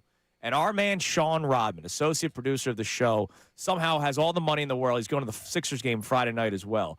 He texted us yesterday. This is the loudest I've ever heard this building. Sean, what was your experience like yesterday from walking in the parking lot to throughout the game? Walking in the parking lot, you heard the buzz right away. I mean, everyone walking in was ready to go, amped up, and you see everybody just all in their orange. You go walking in, the concourse is lively. You got a DJ playing right away as well. People booing Pens fans as they walk in. So obviously, only a couple here or there, not too many Pens fans that I saw at least. But the atmosphere was amazing. If I could compare it to anything, it was. I went to Game 3 of the San Diego series in 22. It was comparable to that. People chanting Musgrove, Joe Musgrove back then. That was that Friday night game, right? Yep. That was the Friday night game. Yep, the first one that we hosted in Philadelphia at the Phillies, and then you host the Flyers, host the Penguins for their first playoff appearance in a long time as well, and you got everyone chanting Skinner in the exact same way as Musgrove. I felt like it was the 2022 vibes all over again for the Phillies, and I know John Mark said it, but being in the building, I can 100% say that. And I imagine it was like shaking when the delay was happening. That 12. What was going on during the delay? Because it was loud through the TV. Was it actually crescendoing, or was that I can't tell whether it's crowd mics or if it's inside the building. Like during that delay when they were putting everybody in the box. When they were putting when nothing was going on, obviously it was getting quiet. People were getting restless. And that's when the building came alive. Was the little brawl. And when they started putting the guys in the box for the Flyers, everyone's starting to boo. It was loud. That was one of the louder parts of it, if not the loudest. Especially when all the Penguins went into the box. That was one of the top 3 maybe moments in that building last night of the peak loud. And then when Zegras scored, Zegras, that's when the roof came off. That's when the roof came off. Did you feel the same way that I did? Did you see my text to the group chat I saw the text. before the score? I did not see that one before the score. I said they score on this power play, game over. I saw it after that goal, but I saw it in between the second goal. So I wasn't sure when it was sent, so I didn't want to say. I think it was after the second goal I saw it, so I didn't want to text in the group chat to, ruin it for you guys knowing that the goal was coming with the delay. So I held off. Foxhole man right there. I just had the great feeling. Just had the feeling. You hit it, Johnny. Good job, Sean. All they needed was that. All they needed was that. And now, of course, gets Mr. Moneybags over here, gets to go to the Sixers game on Friday. Kieran wants to know, were you wearing a furry gritty outfit during the game yesterday? No, I was not wearing a furry gritty outfit yesterday. That's not this weekend. Yeah, the furries. The convention's next weekend. All right, my bad. I was wearing the Jeremy Roenick sweater. That's good work. You're wearing a Roenick sweater. All right. All right. It's time now for today's headlines with the Connor Thomas. Today's headlines with the Connor Thomas. It's brought to us by Lundy Law. For over 70 years, Lundy Law has been fighting for injured people. If you need them, remember the name Lundy Law, your injury lawyers. Visit LundyLaw.com. That's LundyLaw.com. Hopefully they represent Western PA as well, because a lot of Pittsburgh fans might need them today. Logan Gilbert came close to needing our friends over at Lundy Law. We got a rule in baseball that's got to change. Did you see what happened with Logan Gilbert in his latest start for the Mariners? I did, but I don't know the rule. Probably hurt. absolute missile right back at Logan. He's trying to just defend himself, and you can see it go in the shirt right there. And it was on the back side of his left hip, and he couldn't find it. It kind of comes back around. It never came out. The ball, line drive back at him, goes in the shirt, misses all the buttons and everything, goes right in the hole in the shirt. They awarded the batter an automatic single. It should be, right? I think that's a catch. No, it's not a catch. I think that's a catch. Because you didn't make any play to make it a catch. Yeah, what do you mean? Your glove isn't you? You did not do anything to make it a catch, so you can't do that. If you used your hat, he didn't make any physical move. But I know the rule for a catcher. So let's say you block a ball and you use your mask to grab the ball to pull it back. That's an automatic advancement for a runner. Correct. But if it's a foul tip and it lands on you or in you somehow and not your glove, it counts as you it doesn't hit the ground. Correct. So I don't know why the rule is different for a foul tip strikeout than a line drive back. Because it's not in the field of play. Yeah, I guess, yeah. It's not in the field of play. I guess. It is. It's in the field of play. It's not. It's a completely different thing. I think you should change that rule. I think that should be a catch, but that's just me. Logan Gilbert, unfortunately. You're such a pitcher. He's just lucky he didn't get hurt, dude, because that was a rocket up the middle. So we're going to check in on the Union. We've got a lot of great sports going on in Philadelphia right now. We haven't really talked a lot of soccer, and they've been off to a rough start to the year. And in case you missed last night, the rough start continued. They were up 3-2 in stoppage time, and they didn't just concede the game-tying goal. They conceded it to the opposing goalie. Galloway, right side of the penalty area, backs it up in the 96. Here comes the service. Oh my goodness, the goalkeeper just tied the game at the death. What? That game was over on WWDB, one of our sister stations. Whoa. I don't understand. So sometimes in soccer, when you're down late and you have a set piece of some sort, you will pull your goalie up and put them in the offensive zone. Okay, so I get that part. Just get the extra person. It's kind of like pulling the goalie in hockey, except they don't go off. They stay in, and keeper scores there on the set piece, ties up the game, and they only get out of Toronto with a draw. It's not just the Phillies that are struggling. Wow, that's bad. Yeah. I'm sorry to the Union fans. That's bad. No, I didn't pay attention. Sorry. That's a bummer. I missed that one. When was that? That was last night. Sorry. I missed that. Didn't get that. Didn't pay attention. Missed that one. Yeah. Sorry. For those of you who care, I'm sorry that happened. It's a tough way to lose, to lose what would have been a win. But there is a big benefit, something you could win if you are drafted 57th overall in the draft. Now, you might ask, why would people want to be drafted at 57 overall tonight? Have you guys seen what they're going to get? No. So, Heinz, who is, of course, forever linked with the number 57 for their ketchup product. Okay, but not Pittsburgh Stadium anymore. Not Pittsburgh Stadium anymore. Aqueduct or Acrisure or something. Whatever the hell it is, yeah. Heinz is partnering with the 57th overall pick. They're going to give out to the person drafted 57th in tonight's draft a lifetime supply of Heinz ketchup, a custom Mr. 57 jacket with a Heinz patch on it, and the opportunity to partner with Heinz ketchup in their professional career. All right, let's go work. The Chicago Bears hold the 57th overall pick. So you get to go to a rising team, right, in the Chicago Bears, and you get lifetime supply of ketchup. That's not a bad deal. Is that enough for you to sit there and, like, let's say 55 rolls around and you're someone in that range and you're like, don't pick me, don't pick me? I'd wait the 2 spots. Give up the money for the ketchup? I'd wait the 2 spots. The Eagles are at 54. So if I'm not drafted by the Eagles, Super Bowl champion Philadelphia Eagles, future Super Bowl champion Philadelphia Eagles, I would not want to go to the Chargers or Jags. I would root to go to the Bears for the ketchup. Just go for the ketchup. I'm the condiment king, so I'm in. You are. The condiment king. I do not do the ketchup. I love What it. are you, Abe Froman, the Sausage King of Chicago? Oh, yeah, man. Abe Froman. Any condiment, there's more condiment than food on my plate. So if second night we see somebody get really excited to get drafted 57. I don't know how you're the size this you is are. what we got. I'm just moving on from that. I just run a lot, dude. Well, I mean, seriously, you must have run off all the dips. When I was in Charleston, I ran 11 miles Saturday morning. Just to run off the dips.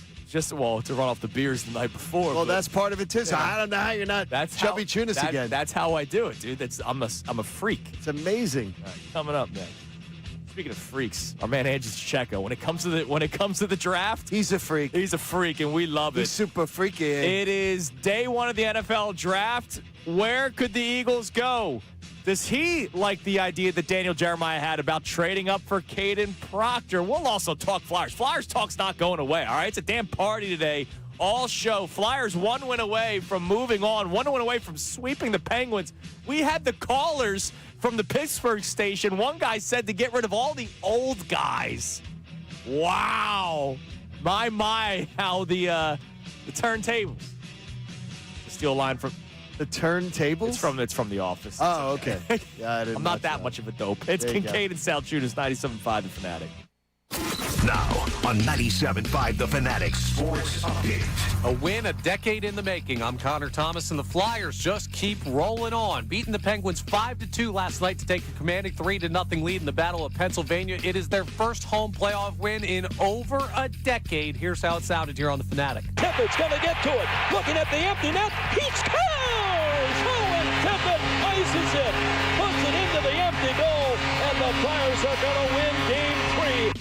It was another great game by them, and now they're just 1 win away from advancing. They'll get a chance to go for the sweep Saturday night. The NFL Draft first rounds tonight at 8 p.m. Eagles hold the number 23 overall pick. We're going to talk to Andrew DeCecco coming up next. He'll be with us for the remainder of the show to break down everything the Eagles could look to do tonight.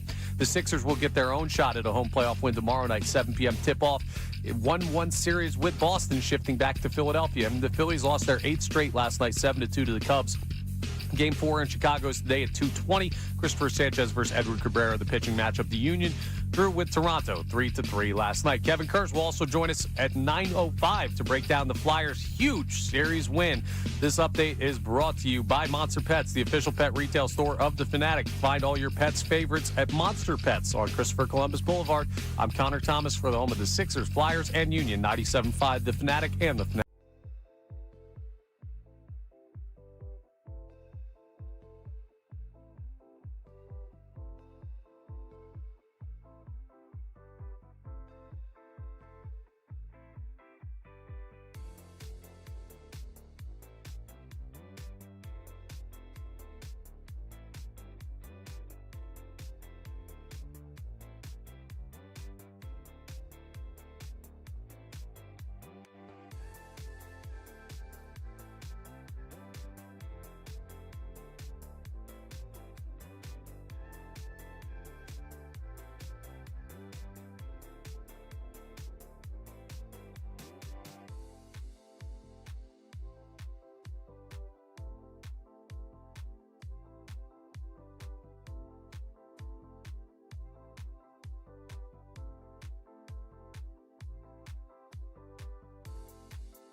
It's time for Fanatic Parlay Cash. All right, time to win some money. You got a lot of beers to buy during this Flyers playoff run, so let's try to help you out with $1,000 right now. Our keyword today is, where is it, Connor? There it is, trial. Like, I'll be on trial if I don't get this done quick enough. Trial, Trial, trial. You have 25 minutes. You're already convicted. After the hour to enter on the Fanatic app or 975thefanatic.com, or you can text it to the special contest short code 45911. Mike Vrabel might be going to trial on Saturday. What do I know? One random entry wins $1,000 in this company-wide contest. Winners will get a call from Beasley, so be sure to answer your phone. Contest rules at the 975thefanatic.com website. Fanatic Parlay Cash stood up by Iron Mountain Men's Health. 5 chances to win, 8 o'clock, 10, 12, 3, and 5. Good luck.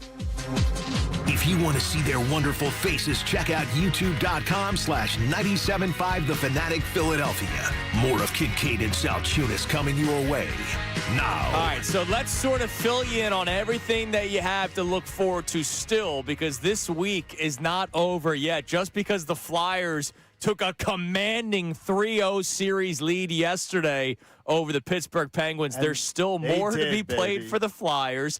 There's still more to be played for the Sixers. We have the NFL draft beginning tonight. And remember, some really cool opportunities for you around this building, around these parts here, Johnny. We have the Sixers playoff pep rally today, 11 to 11:30, right outside the building here in Bala Cynwyd, One Bala Plaza. Dre's Water Ice will be here. Which Free is water delicious, ice. by the way. That's worth the trip. And just you were for saying that. chunks like in the water. Yeah, it's not one of those just ones where they just pour some cheap syrup on it.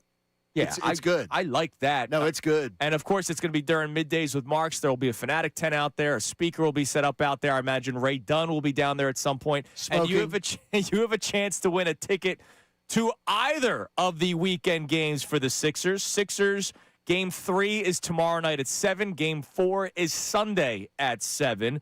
And then tomorrow, we have the Flyers playoff pep rally from 11 to 12:30. Same thing right here at One Bala Plaza. Here's some of the things that the Flyers have coming up, because they're going to be here for an hour and a half. So you got to have a little bit more. West parking lot, Flyers shot on goal, Gritty inflatables, Flyers merchandise truck, Flyers giveaways, yard games, and on-site giveaways to win Flyers playoff tickets. Okay, that's great. And a merchandise pack for Game 4 Saturday. So you could hang out with John Kincade. That's part of the prize. I didn't realize that. I didn't read the fine print. That's awesome. Play some blackjack with me beforehand. Flyers Ice Team will be here. Gritty will be here, who Coop gave a high five to yesterday, which was beautiful. And, of course, Mr. Hollywood DJ will be here, John. Oh, that was good. I know you're all fired up about that. He keeps that place bumping. So there's a lot going on. A lot going on. And, of course, NFL Draft Day 1, which means we have to call in our draft expert. He's been joining us all week. We've been putting him to work. But today is his time. He's loving life. Mr. DeCecco, good morning.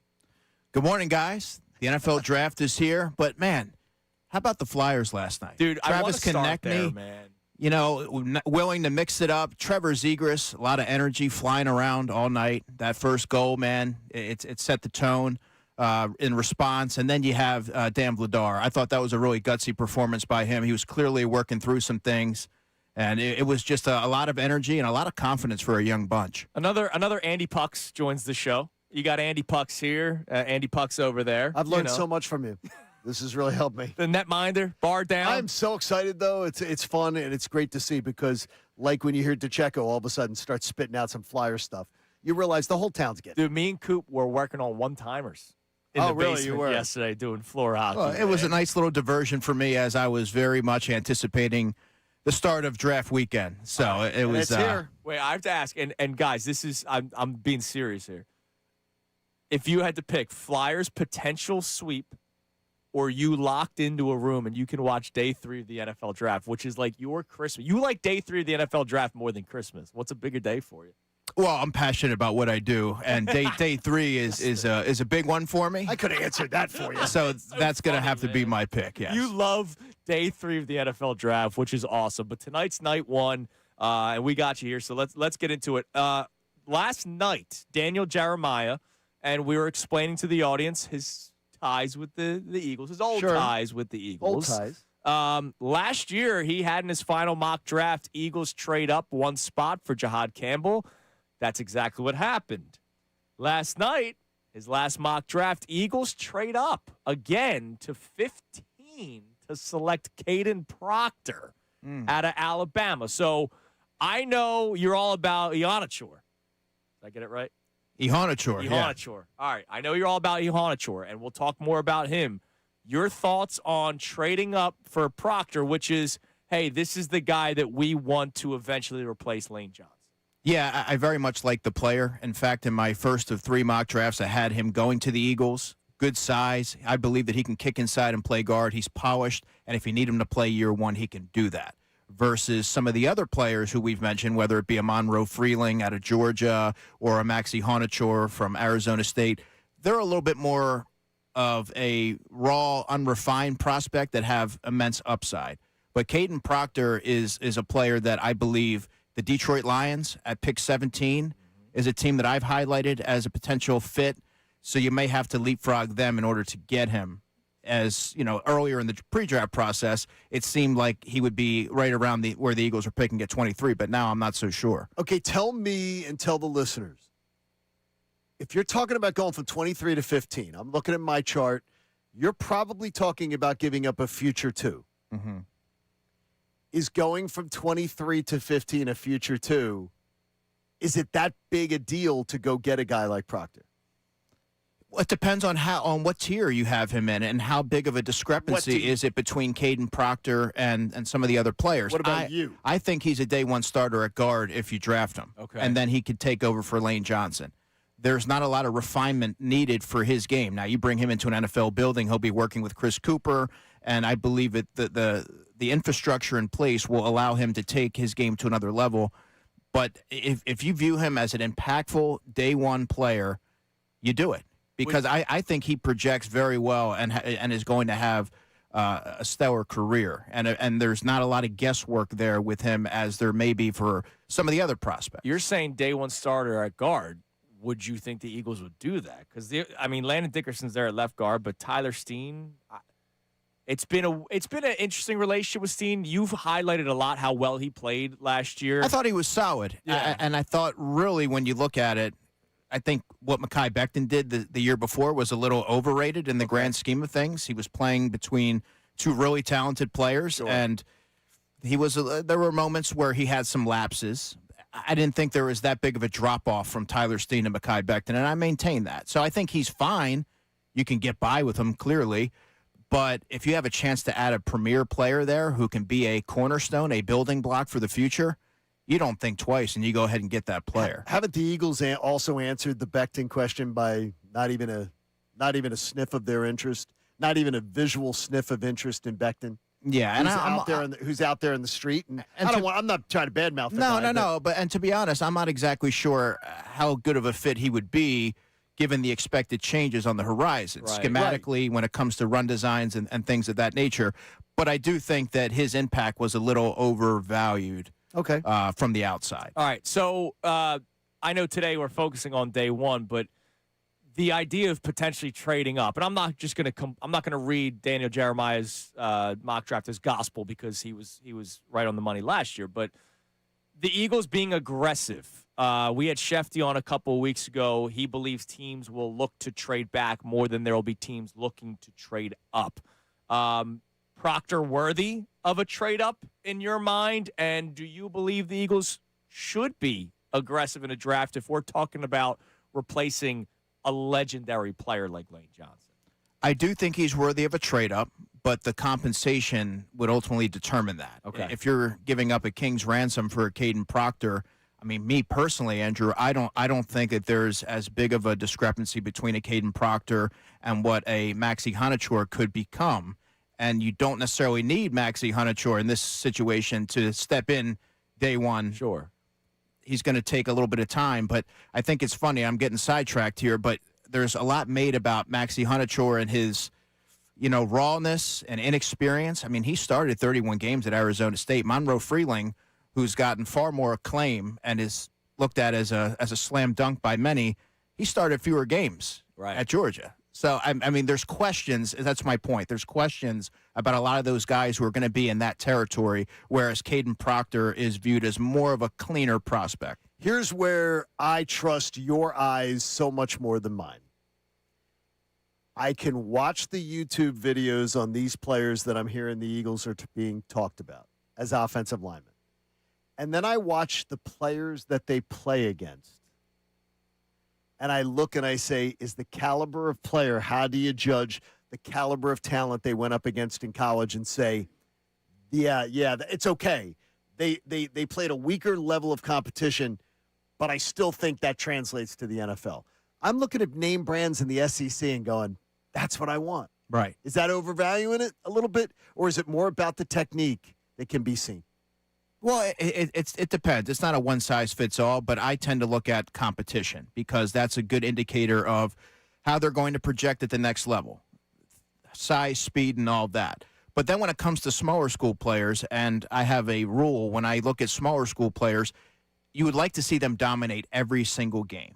There can't be a lull or a drop-off or a couple weeks where they go silent. You need to see pure dominance. And then that has to continue to carry over into the pre-draft process. So the NFL Scouting Combine, whether they're invited to the Senior Bowl or the East-West Shrine Bowl, you want to see them start to check off boxes along the way. And that, to me, really cements and it reflects off of what you saw on the tape. And I think it leads to, I guess it maybe foreshadows what that player can be at the next level. All right, literally the best draft guy in the area, Andrew DeCecco. He's with us for the rest of the show until 10 o'clock. He's got a busy day today. Not only is round one tonight, you're going to be with Bill Colarulo at the Jug Handle Inn in Cinnaminster, New Jersey today from 2 to 6. I'll see you there from 3 to 4.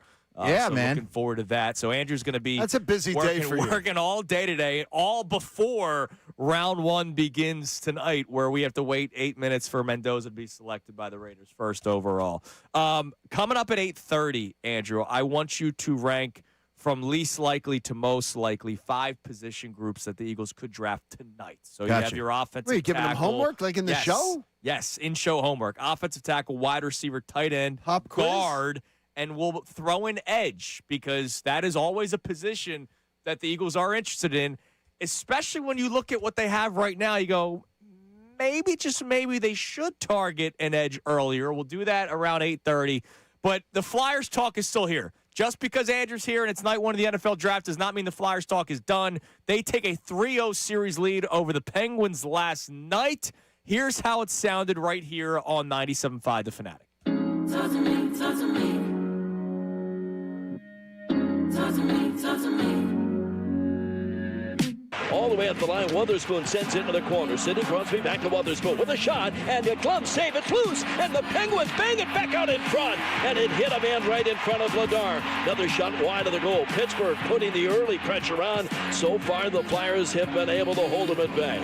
The Flyers without one, that's Goaltending. He got to the bench for a new stick. Here's Crosby back in front, and the Penguins score. Malkin on the near post. What great passing. Crosby to Raquel to Evgeny Malkin, and Malkin has just tied Mario Lemieux for the most playoff power play goals in Pittsburgh history. The Pens draw first blood with a 1-0 lead. Gets it to Dvorak, stuffs it in front. Here's Cam York with the drive, the rebound, Konechny, and Konechny can't beat Skinner. He was tied up, tackled to the ice behind the goal, and we'll see if we got penalties here again, as Konechny was mauled there behind the net by Ryan Shea. Middle point, Drysdale shot deflected right out of the loose puck and dish right back into him by Porter Martone. Martone will feed to Drysdale. Segrist with a one-timer. He scores! The power play goal by Trevor Segrist. Now you want to see a building go wild. The Flyers have tied the game. Goaltending back in front. Oh, it hit the goal post. It deflected off the pipe. Back in front. Here's Ristolainen. Risto shoots. He scores! Rasmus Ristolainen in his third career playoff game gives the Flyers the 2-1 lead. Finally sends it over to Cedar. Cedar shot, and he scores! Nick Cedar, the second straight goal by a Flyer defenseman, and Cedar through traffic gives the Flyers the 3-1 lead. Anthony Mantha to Raquel. They tee it up. Erik Karlsson with a shot. They score. That got through Vladar and trickled in. The power play goal by Erik Karlsson makes it a 1-goal game as Karlsson has his first goal of the series. Drysdale back to Trevor Zegras, side of the net. He scores! He spins in front, and Noah Cates on the power play. Stopped on the breakaway. He isn't stopped here. From in tight, Noah Cates gives the Flyers their second power play goal of the game and a 4-2 lead. Novak on the near half wall. Pressure, Tippett, shoveled it to center. Tippett's going to get to it. Looking at the empty net. He scores! Owen Tippett ices it. Puts it into the empty goal. And the Flyers are going to win Game 3 and take a commanding 3-0 series lead. What an awesome night last night at the Xfinity Mobile Arena. The Barn, Johnny. Flyers take a 3-0 series lead Barn. over the Penguins. You in the Barn. I mean, it's great. It's great. And now they're one win away from moving on. You have the chance to potentially see a series sweep Saturday, Johnny. When I am so excited. When you and the missus attend in person, man. I was worried about the missus getting into a fight. I'm telling you, Like a Penguins unleash fan. her, man. She is the amount of cursing she did last night shocked me. John was saying he doesn't know how to control her. He said, I was like, don't. Like she's not. The thing is, she's not like this with sports. She is not. But her Flyers are her team. They're her baby, and she doesn't care. Like honestly, she can watch an Eagles game dispassionately. I'd be more worried about her controlling you. Oh, I'm gonna have so much fun. You've seen John Kincaid's tweets. I'm gonna have so much fun. have. Absolutely, I'm gonna have so much fun tomorrow night, just soaking it all in. Yeah, man. Like just soaking in the atmosphere. And I was so jealous of Rodman last night. But I got those kids out last night. That's at good O'Hara. work by you. I made sure we got out there, but like we only missed a few minutes of action. They get out there. Man. Congrats to all the honors kids at O'Hara. It was great seeing Rodman at the pregame party yesterday, dressed up in his gritty costume. It was great seeing that, man. It's amazing that he's mainstreamed it. Yeah, very He's Sean. really He's doing a great job. All right, Connor, hit us with the poll of the day. Dr. Avidan Appel, he brings it to us. Iron Mountain Men's South, 4 hours strong every morning. That morning poll's great. What do we got? So our question today deals with the NFL draft. Which position group do you want the Eagles to target in the first round? 70% of responders are saying offensive line, 15% saying tight end, 12% saying wide receiver, and only 3% saying edge rusher. Yeah, I love that because there's no sex appeal to the offensive line, right? There is none. There's more sex appeal to wide receiver, to tight end, honestly, more sex appeal to edge rusher. And there have been times in the past where I know people want like the splashy draft pick, the splashy free agent signing, and not like an offensive lineman. They need one. And so I love how smart the fan base is right now going into this draft. See, I find it sexy. What offensive line? Because of the fact that the Eagles have made their bones with offensive line. That body issue they did, it was nice. No, I find it that, to me, that's always where I've seen the Eagles' bread and butter. So to me, if I look at it and go, okay, this is going to sustain everything that we've seen. Yeah, it's a proven recipe for success. The organization values and prioritizes building through the trenches. So I think with that in mind, the Eagles come away with an offensive lineman. You should feel really good about that, knowing that they are trying to establish those building blocks and contingency plans for the future. Damn right. All right, what do we got on the Davis Honda text line? Feel the Davis difference. Check them out in Burlington, 610-632-0975. Very, very busy day today. What we got? Yeah, so we have a voice memo here from John in Montco who wants to check in on the Flyers. John from Montgomery County. I was at the game last night. Section 111, row 11. Play that lottery number. I've been following the Flyers since their first Stanley Cup. Second period last night was wildest and greatest Flyers second period ever, including ending the Penguins' hope of winning. Penguins lost the series in that second period. This was one of the best coached and best passing Flyers game I've seen. I even praised a penalty that led up a goal. Michkov was protecting the goalie after Penguins were attacking Vladar. My only regret at the game? Not having my knee brace. I was jumping and standing more than sitting. I love that. I love All that. right, you got to go knee brace. Saturday night, he's got to go knee brace. I disagree on the with the Michkov thing. Yeah, it was a bad penalty. Michkov he's got to calm down. It was a bad penalty. And the more importantly is, I get it. Oh, he's protecting his thing. At some point, you got to stop playing Billy Badass, and you have to say, I'm getting like 10 minutes of ice time, and I can't be going to the penalty box when I'm in the ice time. He was jealous. Sometimes instinct takes over. But it's taking over too much with him. It's got to calm down. He was jealous that he missed out on the penalty box party.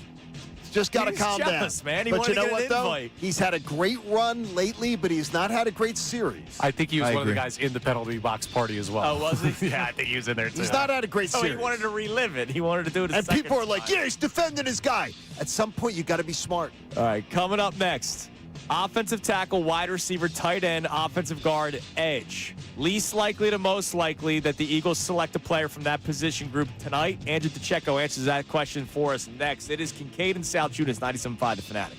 I can tell you that when something feels off, I want you to go to the doctor. I am somebody to tell you that when you put symptoms off, sometimes it can maybe cost you your life. But when you find out you have a cancer diagnosis, I can promise you that the folks at CMOH, the consultants in medical oncology and hematology, they're there and they're waiting to help. Dr. John Sprandio Jr., he was my doctor, and he's the greatest. He even has his dad there overlooking the entire practice that they helped to create. And his brother's there, too, to help you get everything straight between the ears. They are a family practice, but there's other great doctors, too, and nurses and support staff. It's amazing. And they have 3 great locations. And I can tell you that I shopped around for my cancer care. And I found out that they were the best, and not only being an independent practice because they allowed me to choose from doing some of my care with doctors among all different care trees, not being stuck within one family of doctors. The consultants in medical oncology and hematology are the best, and they gave me my life back. If that isn't the best recommendation I can give you today, I don't know what is. Take that first step towards peace of mind. If cancer enters your life, let them exit it out with you. CMOH.org. Now on 97.5 The Fanatic Sports Update.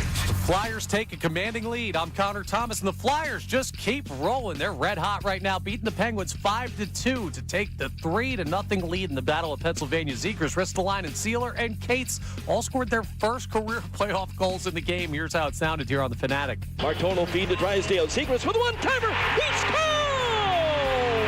The power play goal by Trevor Zegras. The Flyers have tied the game. And now the Flyers are just one win away from advancing via the sweep. They'll get a chance to try and finish off the Penguins Saturday night at the Xfinity Mobile Arena. The NFL Draft first round tonight at 8 p.m. The Eagles hold the number 23 overall pick. We'll be talking all day about what they could potentially do there, getting you geared up for draft night. The Sixers will get their own shot at a home playoff win tomorrow night at 7 p.m. in their 1-1 series with Boston. The Phillies lost their 8th straight last night, 7-2 to the Cubs. They're now tied for the least wins in baseball. Game 4 in Chicago today at 2:20. Christopher Sanchez versus Edward Cabrera. The Union drew with Toronto 3-3 last night. Andrew DeCecco remains with us for the remainder of the show to break down the draft. Kevin Kurz, who covers the Flyers for The Athletic, joins us at 9:05. This update is brought to you by the Positive Coaching Alliance. Questions about youth or high school sports? Positive Coaching Alliance can help. PCA, a national nonprofit, develops better athletes and better people through sports. Info at positivecoach.org. I'm Connor Thomas for the home of the Sixers, Flyers, and Union. 97.5 The Fanatic and The Fanatic.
Connor, Kincade Salciunas, Philly Sports Talk, 97.5 The Fanatic and the Fanatic app. All the way up the line, Wotherspoon sends it into the corner. Sidney Crosby back to Wotherspoon with a shot, and a glove save. It's loose, and the Penguins bang it back out in front, and it hit a man right in front of Vladar. Another shot wide of the goal. Pittsburgh putting the early pressure on. So far, the Flyers have been able to hold them at bay. You know what I'm really excited for? I was just thinking about this during the break. So whoever wants to write it, whoever has the access and just wants to give me credit, go for it. You heard it here first. I need one of the great writers in the city to interview Travis Konechny, Travis Sanheim, Cam York, Matt Michkov, and Christian Dvorak. Those were the 5 players that were in the box. Like a fun story. Like one of those, like everything that led up to it. Watching the goal, their point of view. You would love that kind of story. I would have loved to write that. Like, that's a kind of story. I love those kinds of stories. That's right up your wheelhouse. So, whoever wants to write that, you're welcome. Dude, if you don't think somebody's already thought of that on the Flyers beat. Yeah, I'm pretty sure. With the talented people they have on the Flyers beat, Kevin Kerr's going to join us. I guarantee you he thought of that the minute it's going on. Well, he joins us at 9:05. I'll tell him that he can quote me or whatever. Just give me a little at the end. He may give you an FU. I can see it now. Penalty party. How the Flyers ended a Penguins era. See, I'm going to tell you. Now, the fascinating thing to me, and I said it to you guys this morning, I caught the part of it for me was Zegras scores the goal. It was so cool. And skates to the penalty box to celebrate with his teammates. That was the funniest thing to me. And then the fans. Trevor Zegras knows how to connect with his fan base really well. Yes, he does. Really, really well. Dude, such a cool game last night. Flyers up 3-0. We've been celebrating. He's a New Yorker that gets it. Hell yeah, man. All right, Andrew, I gave you a homework assignment. So the Eagles have the 23rd overall pick. Forget trading up, trading back, just any of that kind of stuff. From least likely to most likely, I gave you 5 position groups that the Eagles very well could target because they honestly need somebody from either of these position groups. Yeah. Offensive tackle, they need a target at some point in this draft. Wide receiver, they should target at some point in this draft, with all due respect to Hollywood Brown and company. Tight end, guard all of a sudden, and edge. Least likely to most likely, and if you can explain why you have least to most. Least likely for me would be guard, a pure guard, because Vegaione from Penn State is the head of the class, and it's not even close. I'm expecting him to go the top half of the draft. Now, if he falls, that's a prime trade-up candidate. But Chase Bisontis from Texas A&M, he's more of a late first-round guy. So for me, for those reasons, that's why guard's a little further down on my list. The next one, Andrew, would be, I'll say tight end, because Kenyon Sadiq, I mean, look at the Ravens at 14. Yeah. They just lost Isaiah Likely and Charlie Kohler in free agency. Mark Andrews is a little older. He gets banged up from time to time. Kenyon Sadiq would be a really good fit there. If not that, then the Carolina Panthers at 19 would be another fit. So unless the Eagles are willing to trade up, there seems to be other teams that would be in the running for that. So, okay. And there's just one tight end in the first that's worthy of the first round. Right. So then I would look at edge, which would be aside from the top 3, and that would be Arvell Reese, and then you have David Bailey and Reuben Bain. There's another tier, and it's pretty clear. But I think the face of that next tier is Keldrick Falk out of Auburn. You also have Akeem Messidor from Clemson. T.J. Parker is there as well. So, T.J. Parker's from Clemson. And so I think Keldrick Falk is a little bit of a mystery, but you look at the tools. 6'6", 276 pounds. He has scheme versatility. And he's just scratching the surface of how good he can be. So there's a little bit of a projection there. Just 10 sacks over 3 seasons. I think it was 37 games, 32 starts.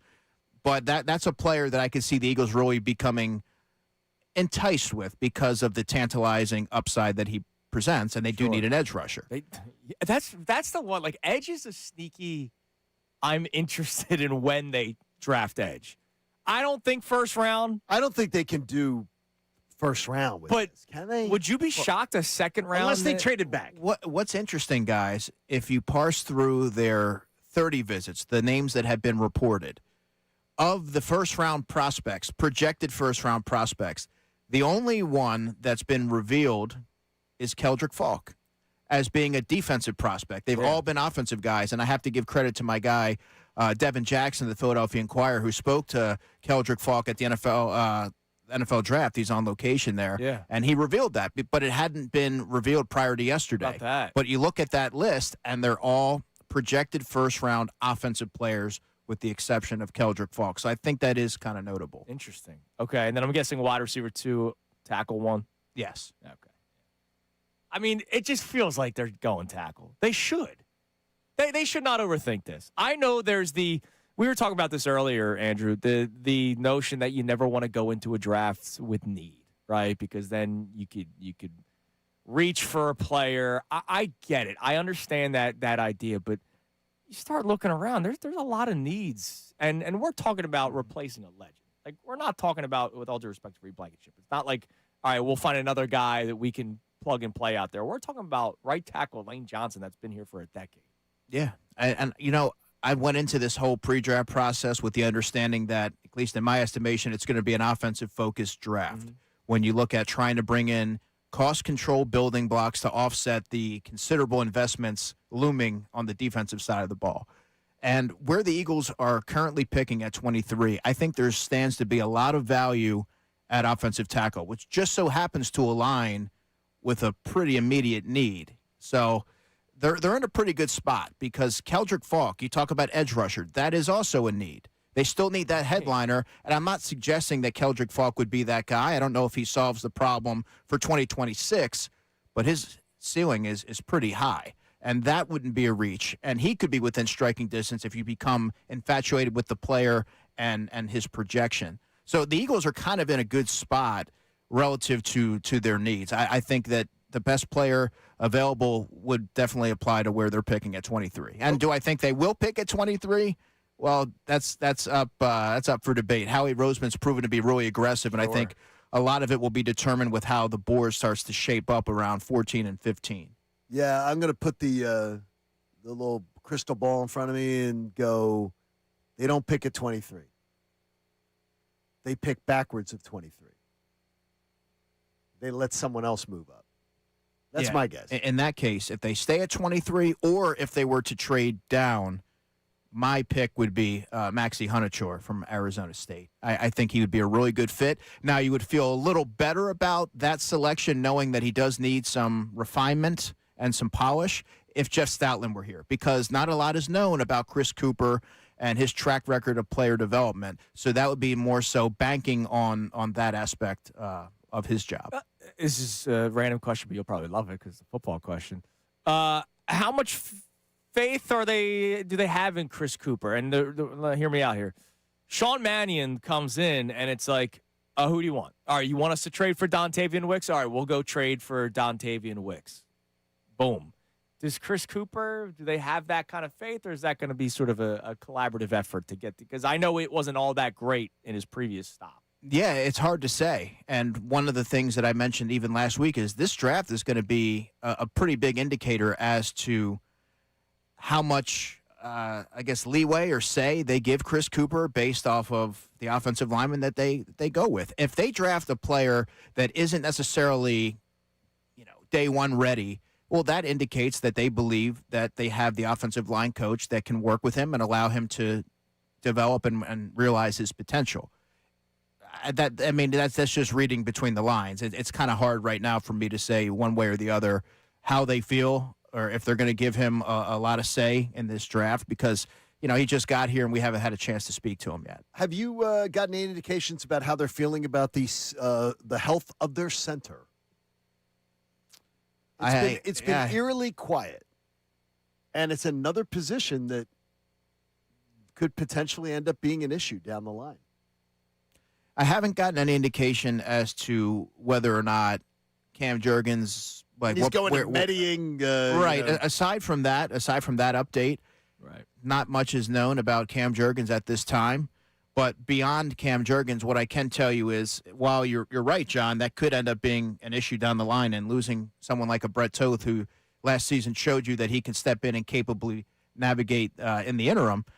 Drew Kendall is someone who the Eagles do like, and he's been now, 1 year through the system, 1 year with Jeff Stoutland.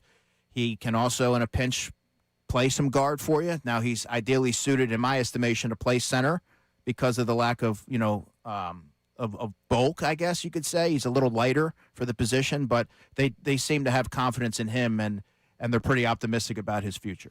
All right. Draft day, number 1, round 1 tonight. Andrew DeCecco covering it all for you here with us until 10 o'clock, and then with 4 hours of Bill Colarulo on Unfiltered today.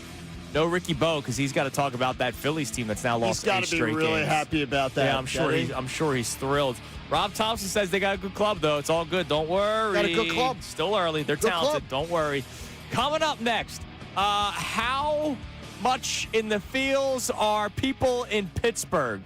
Well, we have a radio host that is taking shots at us as Mike Vito is behind John Kincade right now with a fresh broom. I've never seen him working during work hours. This is amazing. It's on camera now. I'm kind of concerned that he literally bought a broom. That means his house is messy. Because he just bought that. He looks like a Zumba guy. It still has the paperwork on it. Guy. Yeah. It still has the Ziploc on the... There you go. All right, coming up next. He's returning that later. What does one radio host say about you Philadelphians out there? It's great. We'll talk to you about that next here on The Fanatic. Mother's Day is a way that you can sit and you can reflect on the ladies in your life. Your mom, your wife who made you a dad, those kind of things that you're going to get her a special gift because Benari Jewelers in Exeter Newtown Square has an amazing array of gifts that are thoughtful, but you're going to feel potentially like, I don't know what to get her. How about diamond earrings? She's going to love diamond earrings. How about a bracelet, a pendant necklace, something like that? Something that she could wear every day to work or something special, maybe for a date night. Or that could be an eternity band that says thank you over and over and over again. Moms love gemstones, too. You can make her up one of those gemstone, rings that with all the birthstones of all of her kids. Hey, it can be a personalized piece because at Benari, they have the most thoughtful staff that's going to help you pick the perfect gift. So she's going to be just absolutely overjoyed when she finds out that this year you actually didn't just go to the supermarket, pick her up some flowers and some chocolate for Mother's Day. It's a great gift when you go to Benari. Exton in Newtown Square. You can check them out online, too, at BenariJewelers.com. Tell them John Kincade sent you in.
Salciunas. 97.5 The Fanatic and the Fanatic app. Middle point. Drysdale shot deflected right on the loose puck and dish right back into him by Porter Martone.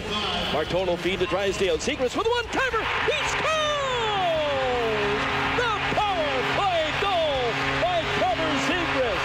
Now you want to see a building go wild. The Flyers have tied the game. And yesterday on NBC Sports Philadelphia, Jim Jackson and Scott Hartnell, they talked it up so well during that 12-minute delay. One of them was like, and imagine if the Flyers score a goal after all this. And then the Flyers score a goal, and that building erupts, and they don't look back. Flyers get the win. Game 4 Saturday, they could sweep the Pittsburgh Penguins. And so people in Pittsburgh are in their feels right now.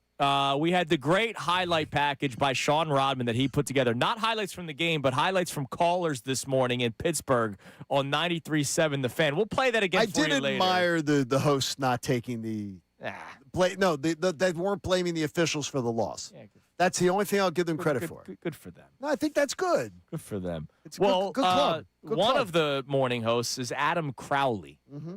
And I'm guessing Adam did a post-game show of some sort yesterday, just like Johnny Marks and Bill Colarulo are doing. This was a pregame lead into Game 3. Oh, this is pregame. All right, so this was before. I can only imagine what he's like today. Flyers up 2-0. The series comes to Philadelphia. This is before Game 3. Here's Adam Crowley, a morning show host on 93.7 The Fan in Pittsburgh. Those people are jackals. They're inbred pieces of crap. And it's going to be loud. And it's going to be insane. And Crosby's going to get absolutely verbally abused. And I would imagine that every single guy wearing an orange sweater tonight is going to take a run at him. Has he been to Pittsburgh? Now, he works there. It's the market he works in. Has he actually been to Pittsburgh? Or does he work remotely? Because some people do that. You have not walked the streets of... Dude, if you're starting to take shots at the city of Philadelphia and you work in Pittsburgh, are you freaking kidding me? You're calling people in Philadelphia inbred? Have you gone 15 miles out of your downtown recently? I can hear the banjos from here. What are you talking about? For God's sakes, worry about your hockey team and stop taking the cheap shots. And by the way, I understand dental care is coming to Western Pennsylvania at some point. Give me a break. Well, shut up. That's all they had going into Game 3 being down 2-0. I can only imagine what it's like now. Andrew, if you missed it or if anybody missed it, our great Sean Rodman, he listened live this morning and wanted to get some of the reaction from the Pittsburgh Penguins faithful, and here's how it sounded. That right there, Brian Rust taking Garnett Hathaway and bouncing his head off the ice like it was a basketball, to me was the beginning of the end for the Penguins. Brian Rust takes an elbow behind the net up high. It's a dirty, cheap play by Hathaway. And of course it is, because Hathaway's a dirty, cheap, curtain jerker, loser of a player who has one goal in 66 games. We talked about this yesterday, about the Penguins responding in last night's game, and they clearly didn't. I mean, this is it, right? They're done. They're done. Oh, they're done. They're done. This reminds me of the 76 Flyers Penguins. Broad Street Bullies against the Sill Apps Penguins. Bigger, tougher. We got little guys. They can't compete. We need to get faster, meaner, bigger, and younger. And I hate to say it, but it's time for the old guys to go. This series is becoming exhausting to watch. I agree with you. I think the officiating was bad. I agree with Doran, though. I don't think it mattered after a certain point, just because this No, you can't blame it on the officiating. You got to blame it on them. Whenever you start reaching and blame it on officiating, then that means that you've lost. Yeah, I mean, it was over before it started. Except I don't agree with the Crosby call where he gets high stick and they give him. We will get into that, Jim. Just to add to Muse's coaching, he did not adjust to the Flyers' play, which kind of dictated from the start. The Pens lost their identity. Yes. After that, there's no coming back. Good morning to you, Steve. How you doing this fairly crappy Thursday? It was just as crappy as you gentlemen. That was just beautiful. By the way, that Adam Crowley is a West Virginia alumni. All right. Soundtrack provided by Sarah McLachlan there. Beautiful. Yes. But don't worry about it, Pittsburgh. It's looking up because day 2 of the NFL draft, you're going to have your very own Brett Michaels performing. Yeah, we played some Poison. And it'll be nothing but a good time. Was that earlier this week? Because I got the email. I was invited. You know, me as a media member. You probably got the email too. Yeah, wait, explain this to me. I You got played one of some these- Poison? Yeah, we played Poison earlier this week because I got the email saying, "Would you like to attend the concert?" And I asked, "Can I take a day off and make the trip over to?" And I said no. No. Love on the Rocks. The intro to that is the intro on my show on It is. Saturday and Sunday. Very yeah. good. So you could make the trip. Go make the trip to Pittsburgh. Why not? Stay like a Motel 6 somewhere. You'll be fine. Hear No, Brett no, Michaels no. play like 3 songs, and then they'll call it. I'm telling you right now, though, we see any pictures of you in the hot tub with any other media members or any front office people. There's trouble. I can assure you that would never happen. There's I trouble. think Andrew's all right. By the way, in case people haven't been following the continuous saga of Mike Vrabel and the Diana Rossini story, Mike Vrabel will not be attending day 3 of the NFL draft with the New England Patriots, calling it that he's going to for counseling on Saturday. Yes. That's insane. Yes. And so there's a lot of theories out there that maybe another story drops. Like, what? Look, again, it's his personal life, but the counseling can't wait till Monday or Sunday. Yeah, it's funny. He has to leave right in the middle of the draft. The NFL draft, he's just. I guess the counseling center only takes new patients on Saturday. Maybe. This is like performative art. I take back everything I said about his statement the other day. You were so proud. You were so proud of him the other day. About his statement? No, I take back everything I said. This is performative art. It's ridiculous. The head coach of the football team's not going to the draft, day 3 of the draft. Ridiculous. Yeah, not good. But DeCecco's going to be checking in with him, he said. He's going to ask him for his insights. You could. I think you do well for them. For the Patriots? Yeah, probably. Like, I'm confident that I would do enough work, in advance. I think so. All right, Prepare myself. coming up next, reset everything. Also, Kevin Kurz, who covers the Flyers for The Athletic, we'll give an idea for a story because clearly nobody's thought of it yet. The 5 men in the penalty box. But what last night was like, it was incredible. His account on everything. And now they're 1 win away from moving on to the next round. Unbelievable. That comes your way next here on The Fanatic. Now on 97.5 The Fanatic Sports Update. Flyers can put the Pens on ice. I'm Connor Thomas, and the Flyers are just rolling right along in their series with the Penguins. A 5-2 victory last night at the Xfinity Mobile Arena, and now it's a 3-0 lead in the Battle of PA. Zegras, Ristolainen, Sealer, and Cates all scored their first playoff goals in the game. Here's how it sounded. Back in front. Here's Ristolainen. Risto shoots. He's scores! Rasmus Ristolainen in his third career playoff game gives the Flyers the 2-1 lead. Great call by Tim Saunders here on The Fanatic. Now they're just 1 win away from advancing. They'll get a chance to go for the sweep on Saturday night. The NFL Draft first round is tonight at 8 p.m. Eagles hold the number 23 overall pick. Andrew DeCecco remains with us for the remainder of the show to continue to break it down. We got a lot of great draft coverage for you today. The Sixers, they're going to get their own shot at a home playoff win tomorrow night, 7 p.m. tip-off in their 1-1 series with Boston. The Phillies lost their 8th straight last night, 7-2 to the Cubs. Game 4 in Chicago is today at 2:20. Christopher Sanchez faces off against Edward Cabrera. The Phils now are tied for the least wins in baseball. The Union, they drew with Toronto FC last night, 3-3, the final from north of the border. Kevin Kurz, who covers the Flyers for The Athletic, will join us coming up next to react on what the building and what the win was like last night for them. I'm Connor Thomas for the home of the Sixers, Flyers, and Union, 97.5 The Fanatic and The Fanatic.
Say, don't worry, we will.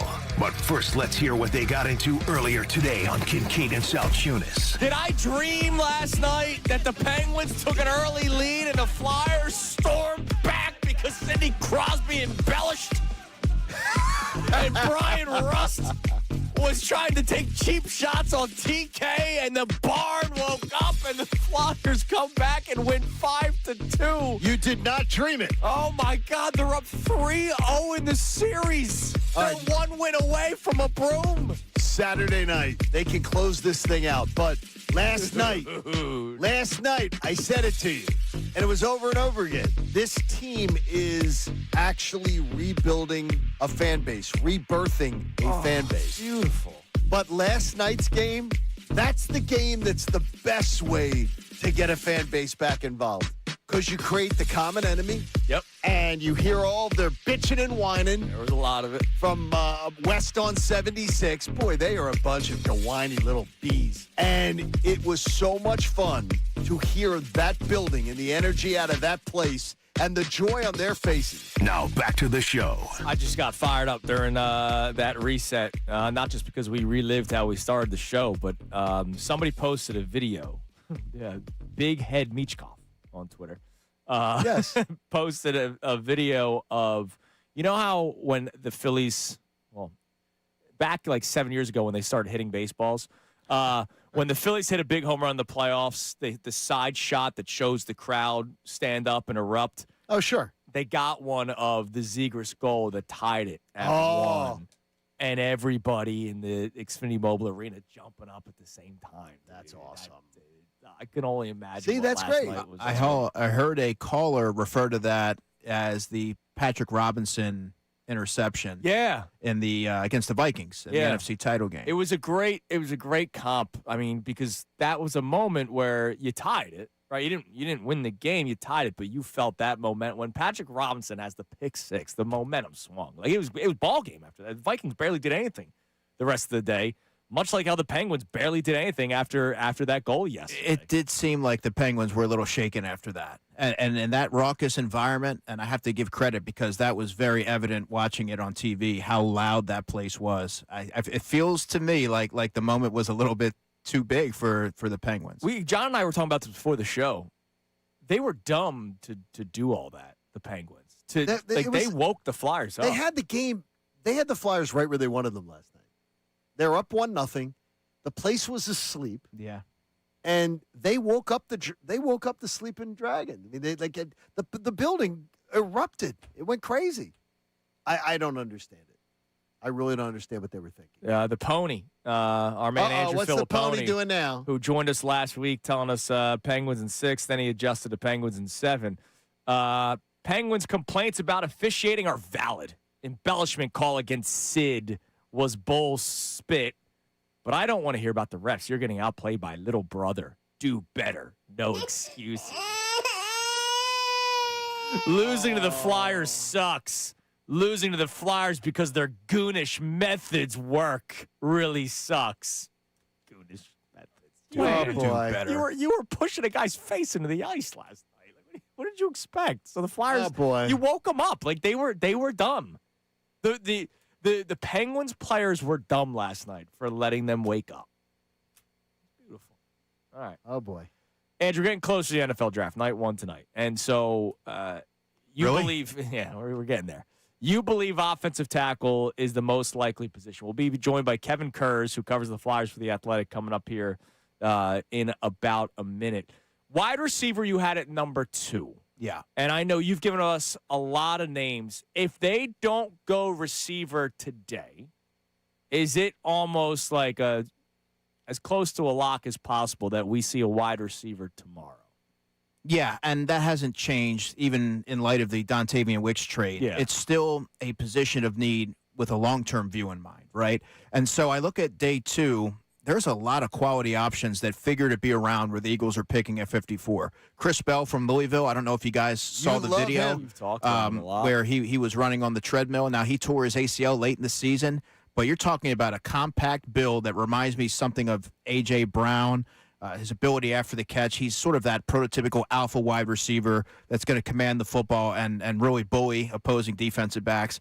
Then you have Ted Hurst from Georgia State. I've talked a lot about him when I've been on with you guys.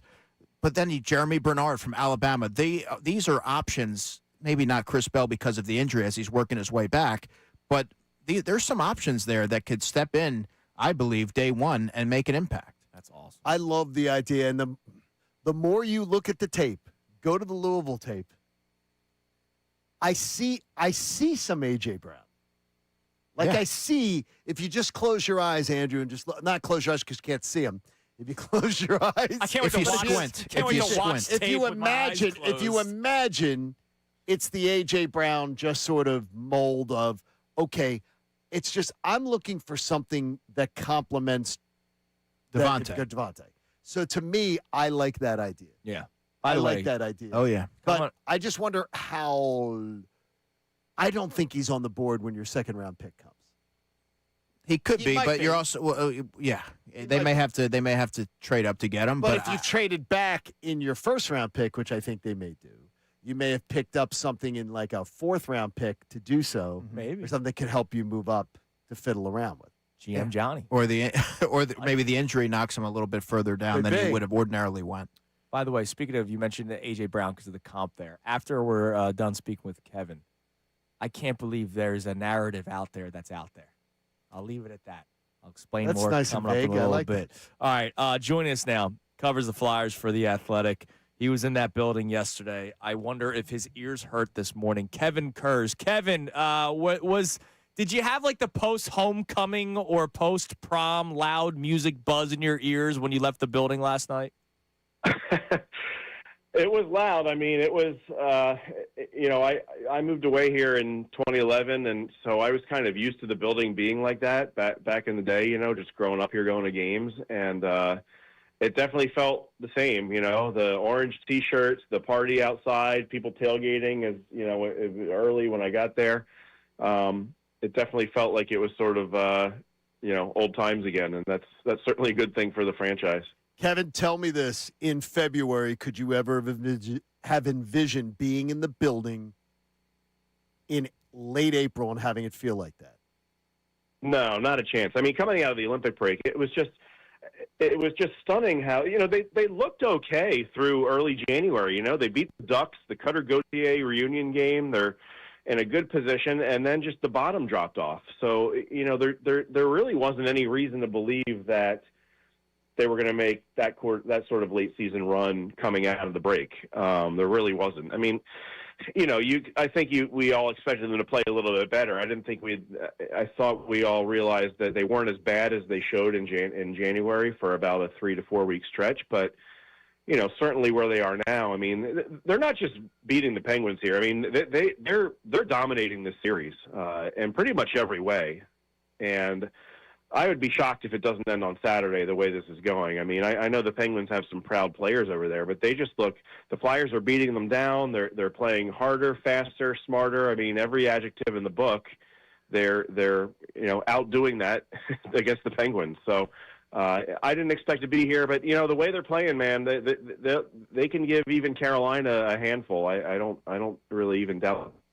Kevin, the confidence and poise that this Flyers team is playing with has been evident since Game 1. Kind of atypical for a younger team. What do you attribute that to? Yeah, that's a great point because, I go back to the end of Game 2 where the Flyers have it wrapped up. Luke Glendening scores the empty net goal, and they're up by a few. And the Penguins were taking their shots. Chris Letang went after Noah Cates, I think it was. Owen Tippett was jumped by Anthony Mantha. I mean, they kept their composure, and they didn't let any of that carry over into Game 3. Instead, I think they were a little nervous at first, and that was basically to be expected. This team, a couple guys told me that it was a good thing that they started on the road, right? A young team, they were in a hostile environment, but it's almost like you'd rather have everyone in the building hating you than everyone in the building just hoping you don't, screw up, right? Yeah. The nerves are a little bit different on the road, and they handled those nerves well. The first 10 minutes, I think they were maybe in their heads a little bit, but what happens? The same sort of thing that's been happening all series long. Sean Couturier goes out, throws a hit. Garnet Hathaway throws a hit. The fourth line has a good physical shift. And that sort of settled everyone down. And Travis Konechny mentioned that after the game. That's why Rick Tocchet has been starting that fourth line every game. He started them in last night's game also because I think he sees that it's a veteran group and they can go out there and sort of get things rolling a little bit, and everybody on the bench and then on their subsequent shifts calms down. So I think a lot of the credit goes to the leadership and the older guys on this team to helping this young group handle those sorts of moments. Kevin, we'll play editor for you. We'll do a little brainstorming session here. We want you to write an article live on the air. Paint the picture of the second period from the scrum that got 5 Penguins, 5 Flyers in the penalty box to the Zegras goal, to the reaction from the crowd and the reaction of Zegras going to the penalty box to celebrate with his teammates. Paint that picture for us, man. Well, that's what I wrote last night coming after the game is that, in this series, obviously, we all knew something was going to happen between these two teams. It's inevitable, right? So, assuming the Flyers go on to sweep this, or even just, even if they win it in 5 or whatever, the series has its moment, right? It has its iconic moment. And not surprisingly whatsoever, it started with Travis Konechny being, a little bit of a rat. I know he hates that term, but that's what he is. Going to the net, throwing a subtle little elbow maybe on Brian Rust that sets him off. Because I'm watching from above. I didn't see the elbow at first, and I'm like, what is Rust doing down there? He looks, there's protecting the front of your net, but he was overly aggressive and wrestling Konechny to the ground, ripping his helmet off. And I thought he earned the extra minor, frankly. So I really wasn't all that surprised when the Flyers went on the power play. But, the refs pulling all 10 guys off the ice was a little bit unique, right? You don't see that very often. And then Trevor Zegras afterwards, when we talked to him about it, he said, if I was scoring a goal, I was going over to the penalty box and to see them celebrate and to see 5 of them jumping around like that. I mean, that changed the game. The Flyers took over from there. They scored 2 more goals over the next 6 minutes, jump out to 3-1. And I know the Penguins cut it down to 3-2, but I don't know, man. It just never really felt like the Flyers were in danger, even if it was 3-2.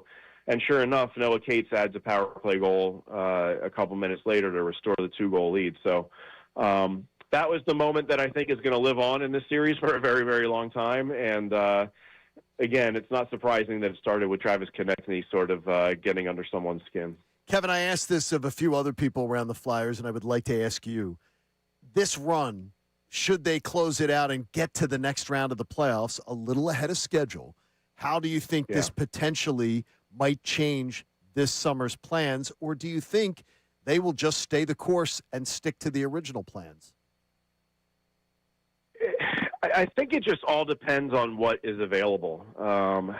At the end of the day, they'd love to add a top-line center. If Austin Matthews is going to get dealt from Toronto, and I don't know if that's going to happen, but, in the situation that he becomes available, would the Flyers be involved in those talks? Would they want to get involved in those talks? I think absolutely they would. But, it's almost going to be tougher for Danny Briere now because he's got to be looking down from above and seeing this group and seeing, even Rick Tocchet mentioned last night how much in 40 years of hockey, this is one of the tightest groups he's ever been around as a coach or a player. And, those of us who have been in Philadelphia have been here for a while. Remember those teams in the late 80s, and early 90s, they were kind of the same way, right? So it's almost like you look at where they're at and I can understand maybe one side of it where maybe they're not that far away. Maybe they're just one top line center away from being a contender, or a power play quarterback away, right? So there's a couple holes still that I think they have to fill if they're going to make a run. But you don't want to tinker with this too much. I mean, there's a good thing going here right now. I think we're all seeing it play out in real time, and I don't know. I'd have to think about that a little bit more. But it's in some ways you do think it's going to make Briere's job a little bit tougher than if they had kind of fizzled out and missed the playoffs. It would have been a lot easier to identify just what's wrong and what they need. Now it might be a little bit harder to do that. Game 4, Saturday night. Flyers look to sweep the Penguins. Can't believe those words are coming out of my mouth right now, Kevin. Thanks as always, brother. Awesome. You've been doing great all season long, and we'll talk to you again as the playoffs continue for the Philadelphia Flyers. Thanks, Kev. Anytime, guys. Thanks. There he is, Kevin Kurz from The Athletic. All right. before we get back to everything, I do want to hear from more people because last night was electric. Do we have any? Did anybody chime in that they were there last night? Because that was something I asked for earlier. I think people are exhausted this morning. Yes. All right, we have some. give me one, then we'll get into this stupid narrative that popped up that we have to just squash right away. What do we got? This is Gritty Greg. This is Gritty Greg from Ridley. Sorry, boys, I lost my voice last night at the game. What a game that was. Oh, my gosh. That building was electric from puck drop to the sound of the horn at the end. Wow. Felt so good to be back in that atmosphere. And Sidney Crosby, you're the LeBron James of the NHL. Go cry me a river. And what an opportunity for the Eagles' first draft pick tonight in Pittsburgh to come out wearing a Philadelphia Flyers jersey or just give a Let's Go Flyers to the Pittsburgh fans. Dude. That guy, I love that person. So, I didn't even think of it. Friday night, Pretty Greg. Friday night, Brian Westbrook. Is he doing the second round? He is. Brian Westbrook. All right, awesome. B. West, I'm texting right now. Brian Westbrook has to give a Go Flyers. He has to. Dude, wow. Gritty Greg. Before Game 4, it's got to be a Let's Go Flyers. Come on. I love you, Gritty Greg. I love you so much. And, yeah, we need to make that happen. We need Brian Westbrook. I'm texting right now. To hit a Let's Go Flyers. You better drop a Let's Go Flyers. I am Dude, and I don't want to tell him something. He's, He'll appreciate it. Dude, that's awesome. I love that. We also need to hear, I'm putting out a call for Mason. Mason was our winner yesterday. We had voice memos. We needed the most lunatic Flyers fan to get the tickets. We gave away a pair of tickets yesterday for yesterday's game, and Mason was insane. Like, the dude was a lunatic. We need to hear from him. We need to make sure that he got home. Oh, he was a lunatic. Yesterday. We need to make sure that he woke up this morning. I did say at one point, I need you to be such a lunatic that you might not go to work the next day. Like, I need you to be that trying to get people guy. fired? Like, is that it? You can take a day off. This is a long way. We got a long run ahead of us. Well, I mean, this was for tickets. So if Mason, if you're listening, we need you a voice memo. I need to hear how your voice sounds. I need to make sure we made the right call. All right? 610-632-0975. Now, something that we need to squash. I saw you respond to it. I'm glad that you responded to it. I love this man, but the bull crap that Chauncey Gardner-Johnson tried spitting out yesterday. CJGJ, my guy, man. I love him. I love him. Goes on social media yesterday morning. Philly turned on A.J. Brown so bad that it's sad. Y'all love us when we help y'all win, but damn, why y'all bashing brother now? Why? I get it. He's probably not following along the storylines, but you don't have to tweet just to tweet. I love you, but you don't have to tweet just to tweet. And now he's trying to make it seem like Philadelphia's running A.J. Brown out of town. What are you talking about, man? Seriously. Yeah, I missed all that. Yeah. CJGJ. String of tweets. He was going back and forth with And he's people. like, come on, they're turning on him and blah, blah, blah. And I'm like, give me a break, dude. I was in Philly some dark times and some unforgettable moments, but God got me, so I'm still standing this day. 11's going to be good. Okay. Great. But don't say that Philadelphia ran him out of town. When they were 4-0 as the defending Super Bowl champions, this man couldn't be happy. And it wasn't 10 minutes after a game, he was running to his cell phone to post his Instagram subversive messages. Stop it, CJGJ. Somebody responded to him saying he turned on us. I'm usually with you, CJ, but not on this one. He said, how? He's still dressed up every Sunday. Right to the blue tent. I'm sorry. Right to the blue. You know why he did that? For his paycheck, CJGJ. Right to the blue tent with you. Go get checked. I love all my Philly fans, but don't come at me for keeping it real. No, you're not keeping it real. You're keeping it misinformed. A.J. Brown's the first guy in the history of Philadelphia sports that You're supporting a guy who quit on you. Yeah, like seriously, he's the first guy in Philadelphia sports history that people are. No, he's a quitter. It's unbelievable. He's a quitter. He quit on you. He quit on you. If Jason Kelce can say it, do you not listen to him? Maybe and not. do you not think that Jason Kelce heard that from people in the room? You think? God's sakes. Yeah, this is CJG. That was a miss. That was a miss by my man. Give me a break. That's a major, major miss. All right. Yeah. Wow. How about this? Not a voice memo.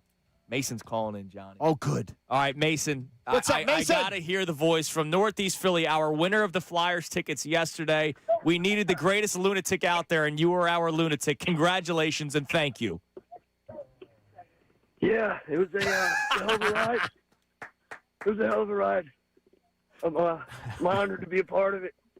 This team. We made the right call. Put the world on their back last night and so did Philly. I already know that we made the right call. You are awesome. We knew, like, right away. And our YouTube audience, we get the live feed of YouTube of people commenting. They said just give you the tickets right away. We had to keep the game going, but we knew that it was going to be you. And it seems like we made the right call. So, Mason, tell us your day. Like, from the time you found out you were the winner to the end of the game yesterday, what was your day like? Oh, man. What a ride. It was a ride. It really was. So I initially had tickets to Game 4 with my father. I got him for his birthday. Nice. So we're going to Game 4 Saturday. So I'm just going to be licking my chops till then. Dude, I did make it to work this morning. I'm in sales, so I'm out here banging on doors with this god-awful voice, but just keeping the energy going. What product we pushing? We're pushing Penske truck rental. All right, man. Get out there. That's a man's man out there. Get out there. Get up your lunatic. Get out there, Dude, man. He's getting after it, man. Have fun Saturday night, man. And I want you to find John Kincade and sit next to him and scream all night, okay? I want to. If you're going to be there, I look forward to seeing you. Yeah, I'll be, I think I'm in section 205 Saturday. I think I'm in 107. I think I'll see you there. Oh, wow, brag about Come it. on by and all see right, me. Mason, we appreciate it, Take care, man. buddy. Enjoy it. Go push Thanks for having me, go push fellas. those Thank you, go buddy. push We those love you. truck rentals, man. I love it. And he bought tickets for his dad. That's great. That's awesome. We made the right call, John. Oh no, that was the right call. That was the right call. That we needed the number one lunatic, That was awesome. and he won. Haven't heard back from Brian Westbrook yet, but I guarantee he'll cooperate. He'll cooperate. He's yeah, gonna do what's best. The Wall Street Warrior on YouTube chimes in about CJGJ. CJ's keeping it real. Keeping it real. Real dumb. Good work by you. Yeah, I don't know what my man Chauncey. By the way, Wall Street Warrior, thanks. It's been very profitable lately. Good work. All right, coming up next, we're going to continue focusing on the draft. We have Andrew DeCecco in here. But, Andrew, not just the Eagles to keep an eye on. There are two division rivals that could make a lot of noise tonight. We'll talk about the Cowboys and Giants here on The Fanatic. Hey, the BetParx app's got you covered. If you are interested in postseason hockey, postseason basketball, even if you're interested in betting like the overs in every single baseball game, it's time to play on the BetParx online casino and sportsbook app. It's absolutely amazing. And new casino users, you can get 250 bonus spins on the hot online slot game Gold Trio Leprechaun's Luck, plus up to $1,000 in bonus back in your first 24 hours. You can play all your favorite casino games, bet on your favorite sports online with the BetParx online casino and sportsbook app. I love it because there's always other ways to win. If you don't want to bet on the outcome of a game, you can bet on individual player performances. Who's going to score a goal tonight? How many points is Maxey going to get Friday night? How about VJ Edgecombe together? Hey, new users, get involved. You're going to get that great value. See betparx.com and get all the details. And check out that Parks Casino, too. It's a pretty cool place. Look, gambling problem. You got to check it out. If you have it, you got to be 21 in Pennsylvania, Jersey, Michigan, or Maryland. Should you have that gambling problem, call 1-800-GAMBLER. Now on 97.5 The Fanatic Sports Update. Flyers take full control. I'm Connor Thomas, and the Flyers are just rolling right along. They beat the Penguins 5-2 last night to take a commanding 3-0 lead in the battle for Pennsylvania. And it's their first home playoff win in just over 10 years. Here's how it sounded here on 97.5 The Fanatic. Finally sends it over to Cedar. Cedar shot, and he scores!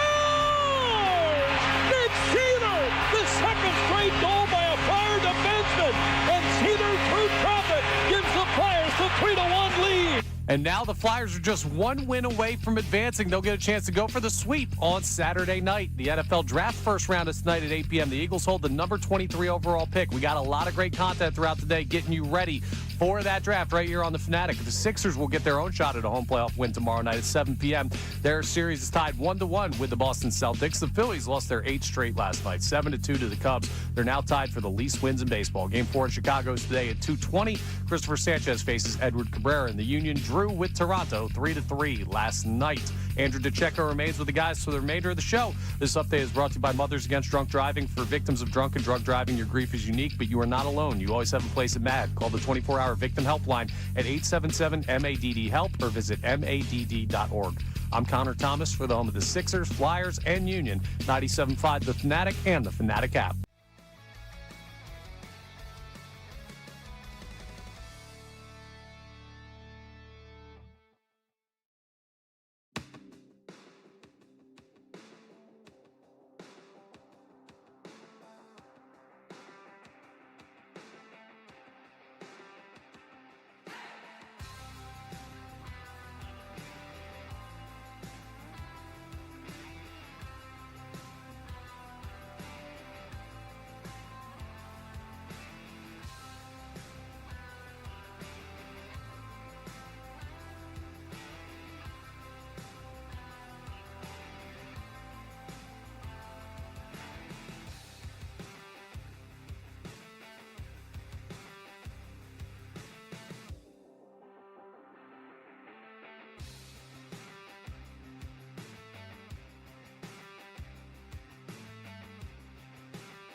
Fanatic. The final hour of Kincade Salciunas is presented to you by The Bagster. It's a dumpster in a bag. You can get yours today at Home Depot and Lowe's. You need details? Go to Bagster.com. All right, it's Finally sends it over to Cedars. Cedars shot, and he scores! It's Cedar! The second straight goal by a Flyer defenseman, and Cedar through traffic gives the Flyers the 3-1 lead. Sorry, I was just so excited that Alec Boehm got a hit yesterday that I wanted to just jump on the air and talk about it. Jump for joy. Alec Boehm now batting 140-something. All right, so the NFL draft tonight, round one, and we've been talking a lot about the Eagles and offensive tackle. It just feels like that's what it's going to be, right? Like it's just at That's this the way point, it seems. I would be shocked if it's any other position.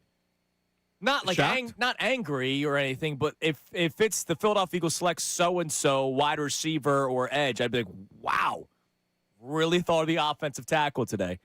But the Eagles only have one pick in the first round.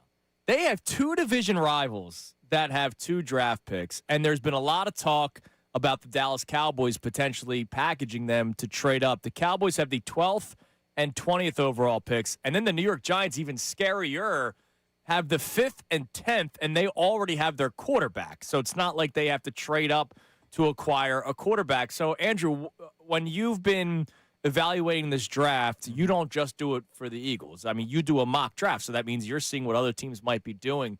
How much noise could the New York Giants and Dallas Cowboys make with multiple picks in the first round tonight? Yeah, quite a bit, and they're going to be positioned to do so. So I look at the Giants at pick 5. Right now, to me, that looks like an ideal landing spot for Sonny Styles, a linebacker from Ohio State. Damn. One of my favorite players in this draft class, and I think when you look at John Harbaugh and his past history, whether it was Ray Lewis or C.J. Mosley, Patrick Queen, Roquan Smith, they tend to look for that centerpiece at that second level. And for me, Sonny Styles being that athletic, fluid sideline-to-sideline guy. He's been more of a chasing tackle type of linebacker who'll have to really dial in when it comes to technique and fundamentals, but I think he's got a lot of upside there. I hate it. As I said all week, that's the guy I don't want to end up in Dallas. I don't want him ending up in Philly. And I didn't want to see Dallas combine their two picks to go get him. And then he's going to end up, now he's going to be a Giant. And then you have the Dallas Cowboys, Andrew, and Mansour Delane. He's a corner that I think would be a great fit for Christian Parker, as they need to add some pieces there on defense. That they couldn't stop a nosebleed last season. Yeah. Dylan Thieneman, the safety from Oregon, would be another really good fit. And we know that Christian Parker, and he has a lot of history working with defensive backs, so it wouldn't surprise me at all to see either one of those players become a Dallas Cowboy. Keldrick Falk, who I mentioned as an edge rusher. They need pass rush in the worst way. They're going to have an opportunity to add some building blocks on defense, and I've made it pretty clear that I believe that Christian Parker is going to have a lot of success there in Dallas. This feels like a draft where they're going to start to give him some pieces to work with. They get scary, the Cowboys, because their offense is really good. I know we laugh at the Cowboys and Dak Prescott and all that kind of stuff. If they shore up their defense, they're a scary team in this division. I'm more scared of them than any other team in the NFC East, and they haven't even done the draft yet. But the funny thing is, they've had this style of offseason in the past, and then Jerry surprises everybody because it's Jerry. He had a press conference yesterday that was apparently a circus. Bill Clinton popped up out of nowhere during the press conference yesterday. 30 minutes into the press conference, I heard it on the ESPN overnight, finally somebody asked about George Pickens. He's playing on the franchise tag. They are not working on a new deal. And one of my Georgia contacts believes that they think he could be moved. He could be moved because Jerry did not shoot down the idea of drafting a receiver in the first round today with one of their two And there picks. are people who would trade for him and sign him. Right. With we'll make a trade for him and lock him down to a contract. So there was talks of a second-round pick, so the Cowboys could go with a receiver with one of their two first-round picks, a defensive player with one of their two first-round picks, and then that second-round pick that they get for Pickens, they continue to bolster the defense. Yeah, Jordan Tyson, the wide receiver from Arizona State, would be a logical fit there. I would also look at the Washington Commanders at pick 7. Now, adding another receiver, whether that's a Carnell Tate, if he doesn't go 6 to the Cleveland Browns, let's say, pairing him with Terry McLaurin and giving Jaden Daniels another receiving option to work with. They need a lot of help. They have to get younger. I mean, there's going to be some players that are going to be available there. And I've been on record saying that there's not a lot of blue chip talent in this draft class. So once you get beyond picks 11, 12, then it's not as clear cut. So hopefully this makes you feel a little bit better. I still have Daniel Jeremiah's mock draft open because we talked about it a little bit this morning. He has the Eagles trading up for Caden Proctor, the offensive tackle out of Alabama. So I was curious. Let me see what he says about the Giants and the Cowboys and the Commanders. He has Styles going 1 pick before the Giants selected 5. He has him going 4 to Tennessee. Okay, that'd be great. And then he goes Giants, Jeremiah Love, the stud running back out of Notre Dame. Do it. Well, I thought that's the best player in this draft, in my estimation. So let him do him it. and Caleb Downs, the safety from Ohio State. I'd say let him do it. Commanders at 7, Jordan Tyson. You were just talking wide receiver. He has Tyson going to the Commanders. Giants again at 10. He has Carnell Tate, the other receiver you were just talking about. Downs to the Cowboys at 12. And then at 20 to the Cowboys, Malachi Lawrence, the edge out of Central Florida. UCF, now, again, this is all who knows with the Pickens trade and all that kind of stuff. But that's what he has with the other teams in the division. Look. This is a really critical time for the Eagles to get it right. But all 3 teams in their division are going to, if they do even close to it, are going to get considerably better for their futures. They have great draft capital, and we have to hope that they just don't do well. And we have to hope they get in their own way. In that scenario, Jeremiah Love to the Giants, you now have Cam Scatteraboo, Jeremiah Love, Jackson Dart, an offensive line that's improving. Malik Neighbors returning. Neighbors is alive, yeah. Yeah. It's scary. I mean, it's right there. And they have a new head coach that has a lot of respect around the NFL. All right, let's go to Anthony in Phoenixville. We have another Flyers fan that was at the game last night. What's up, Ant? Hey, guys. How you doing this morning? What's up, buddy? Good. Oh, my God. Yesterday was so much fun. I bailed on work, like, late morning, early afternoon. Go down there. I didn't even know what I was doing yet because I was getting down there earlier than my buddies. Meet up with some people, drinking beers, grilling, all that stuff. Go to Xfinity, get into the game for warm-ups, couldn't miss that. And it was just right from then. It was just, oh, my God, I missed it so much. It was such a great atmosphere. We desperately needed playoff hockey back in this town, and it was just a party. I've been to a number of big games over the years. Every Eagles NFC Championship game they've won, some Flyers playoff games. Trying to take my recency goggles. Recency bias goggles off. That the Eagles NFC Championship game when they beat the Vikings was the best sporting event I've ever been to. But this is a second for sure, like cemented in second place. It was amazing. Yeah, I mean, look, especially with the theater of it, right? You're down 1-0. You have the 12-minute delay because of the scrum, and then when Zegras ties it, and oh, by the way, it's the Penguins, right? Like, I know the 49ers became a rival after that NFC Championship game. The Penguins are a rival, and so you got to see the Flyers come back and beat them. That must have been freaking awesome. It was great. I mean, and honestly, like the building, it wasn't like I was at the Max Talbot game when he shushed the crowd back in. I don't even remember when that was, but there was a nervous energy in the building for that game. There's been nervous energy in the building. I did not feel that yesterday. It was we needed the second goal for sure. I thought whoever scored the second goal is probably going to win the game, but yeah, oh my God, just the party that erupted in the 6 minutes that they scored the 3 goals. And, like, it's crazy because you don't see certain things when you're there in person that you would see on the TV. And, like, I didn't even notice until later on that Zegras went over and, like, hit the glass in the penalty box. All the guys in the penalty box are celebrating. It's just how close the team is right now. It's awesome. That was my favorite part.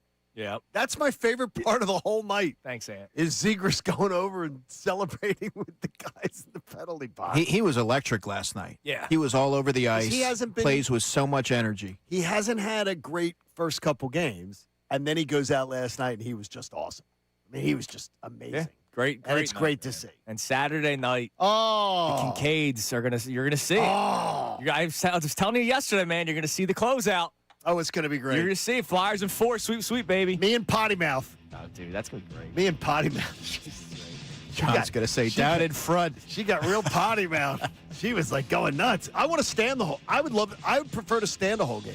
So I'm fine with that. All right, coming up next, Andrew DeCecco, he gets on the record. The Checkadamus, the return. He gets on the record. You know, that Unfiltered show, they can hear it again later.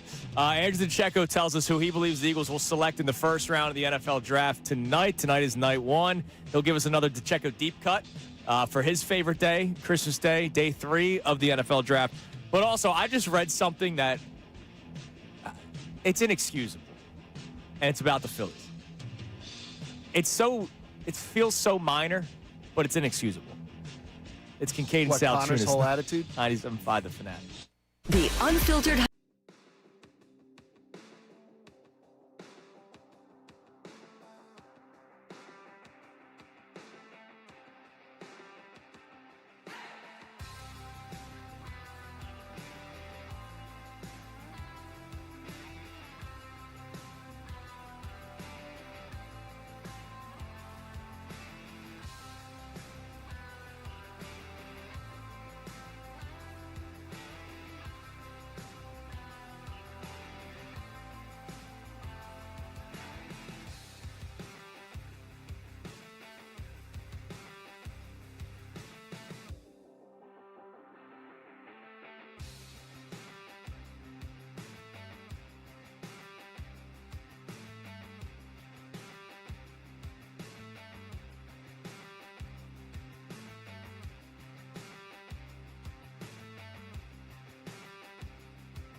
97.5 The Fanatic and the Fanatic app. Novak on the near half wall. Pressure. Tippett shoveled it to center. Tippett's going to get to it. Looking at the empty net. He scores! Owen Tippett ices it. Puts it into the empty goal. And the Flyers are going to win Game 3 and take a commanding 3-0 series lead. Just a Tippett having a hell of a series for the Philadelphia Flyers. Flyers up 3-0. They look to sweep the Penguins on Saturday. All right, we got a lot to get into in the next couple of minutes. Middays with Marks comes your way at 10 o'clock. We just got a sea of callers that were at the game last night that want to chime in, so we'll get to that. But real quick, something inexcusable with the Phillies. I know it's not the 8-game losing streak, even though this may have something to do with it. The manager? How does this happen? John Middleton's net worth is what? $2 billion? A lot. $3 billion? I think it's over $3 or $4 billion. All right. So Kevin Long, as we know, he's unacceptable. Is the hitting coach of the Philadelphia Phillies. He is? And I did not know. I didn't know his splits. He's a lefty. He throws left-handed. So Kevin Long, during BP on days where left-handed pitchers are throwing, he's the guy throwing. And if a guy needs to take a couple of swings in the tunnel, in the dugout, he's the guy that throws to him. He got surgery on his arm last August. If you ever see him, well, I don't think he's wearing the brace now, but last year at the end of the season, he was in a full damn brace, full sleeve. He hasn't finished his offseason program yet. You know, he and Zach Wheeler are clearly they're working together. Zach Wheeler a little bit closer. Do you know the Phillies didn't have anybody? Not a single lefty that could throw BP. What? In an article this morning from Matt Gelb. They didn't have a bullpen coach? Nobody that could do it? So they have bullpen coaches, but during the game, they're out in the bullpen. Then you usually have a bad minor leaguer that you have around your organization to do that. The Phillies were without a left-handed pitcher to throw to batters until 2 days ago when Logan Matthew joined the team. Come on, man. Long typically would throw lefty batting practices. He had surgery last August, is still unable to throw. Bullpen catcher Cesar Ramos and assistant pitching coach Mark Lowry would throw, but they can't during games. Okay, that's so stupid. John Middleton's got $4 billion to his name. You can't I guarantee you this. 100% John Middleton didn't know this. Yeah, you're probably right. Some idiot didn't tell John Middleton that this was needed. Like Yes, start lining up who you think didn't alert this. Whose job is it? Whose job is it to alert the owner that this is needed? Connor, could you answer? Probably the manager. Yeah. Yes, it is probably the manager, but he was too busy nodding off, staring off into space. It feels so small, but it's just another thing. Gosh, it's so dumb. They're in such a bad way right now. They're dumb. Nothing's going right for them. It's just another thing. Like, you can't. How can that happen? Here's the good news. You got a left-handed. A turnaround starting. Maybe that tonight. was their Break plan out all the along. curveball machine. All right, That's so bad. How about a crazy day for our next caller, Mike in Orlando? But he was not in Orlando last night. Mike, what's been your last 24 hours like? Guys, I don't even know. I barely have a voice. Yesterday was my 20th wedding anniversary, so my wife surprised me with tickets. Oh, my God. that's awesome. What a great Congratulations, man. Here's to 50 more That's years, a great brother. That's woman. awesome. All right. Well, we get to the game. We fly up. I get off work. We fly up on a quick flight from Orlando to Philly. We land in Philly. We catch an Uber. And then we probably got to the game. It was about 6:30. So, I mean, it was already popping like crazy there, right? I mean, such a great time. And I grew up in Philly as a young kid. You know, I'm almost 50 years old now, and I've seen some sporting events. I'm a diehard Phillies fan, everything, Eagles, Burt, everything, right? But the minute you walked into it, it was electric. I mean, I was at the NFC Championship game in 17-18 when we beat the Vikings, and that was a party.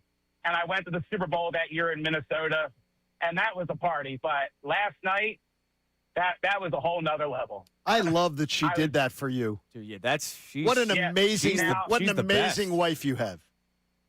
Well, she also surprised me while we were there, and we're going Saturday night. Oh, that's awesome. Orlando. Oh, my I'm God. working. I hope you have one of those credit cards for your mileage, dude. That's great. Where you sitting?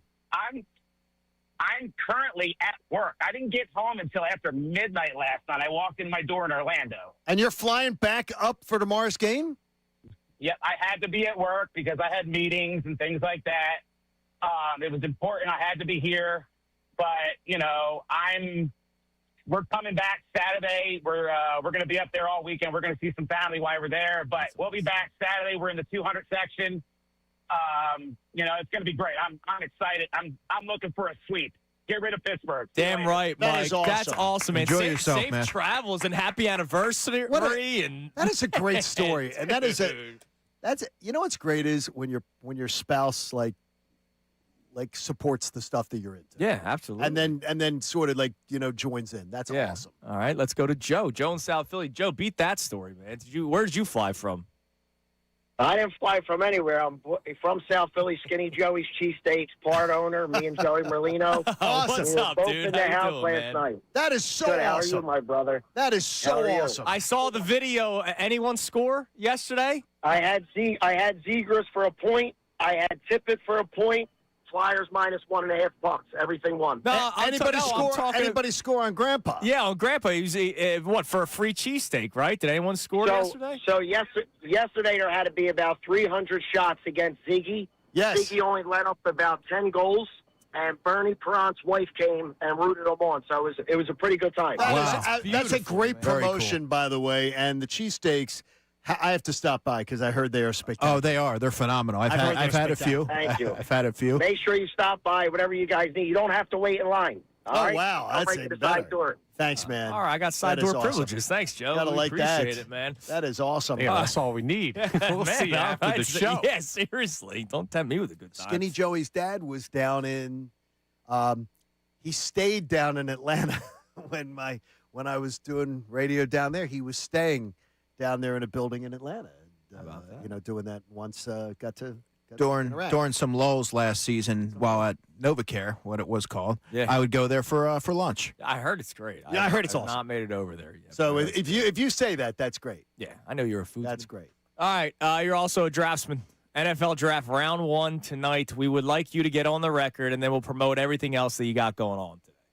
I'm going to say Maxi Honachur at pick 23, assuming they stick and pick. And, yeah, I mean, that's the player that has upside. The Eagles are a team that values upside and what the player can become in year 2 and year 3. And then it just becomes, do you have the infrastructure in place to maximize that talent? I got a day 3 deep cut for you. Caden Barnett from Wyoming. He's a guard, 6'4", 315, 5th or 6th round pick. Okay. How much do you expect that tomorrow morning, on a percentage, that tomorrow morning you could be saying, I never expected that to happen? When you join us tomorrow morning, that you say, guys, I never expected that to happen. Give me a percentage. Well, with Howie Roseman at the helm, there's always a pretty high chance that there's a player that is maybe a little bit under-discussed. So, I don't know what percentage I would put, but, you can never count the Eagles out of doing something I think out you're of the going realm to of be right possibility. on it, though. I think you're going to be right on it. Well, I he's think been you're on it gonna for be- a couple yeah, weeks now. I think you're going to be right. No, and Andrew DeCecco over here. You have got your accuracy on day 2, day 3 is uncanny of where they go. Damn right. Day 1, Howie can be a little bit sneaky. All right. Middays with Marks comes away next. But, Andrew, you're going to be at the Jug Handle Inn, 2 to 6, Cinnaminson, New Jersey. Yeah. I'll see you from 3 to 4, but great draft coverage for 4 hours. We'll be listening to you, man. All right? Appreciate it. Look forward to seeing you again later. And if Bill gets heavy, put him down at the commercial breaks and then pick him back up again. Yeah, you'll be fine. And we'll Curl talk. him. We'll talk you tomorrow morning, too, getting your reaction. Everybody have a great rest of your day. Go Flyers. Go Sixers tomorrow. Go Phillies eventually. Eagles draft as well. We'll talk to you tomorrow. Now on 97.5 The Fanatic.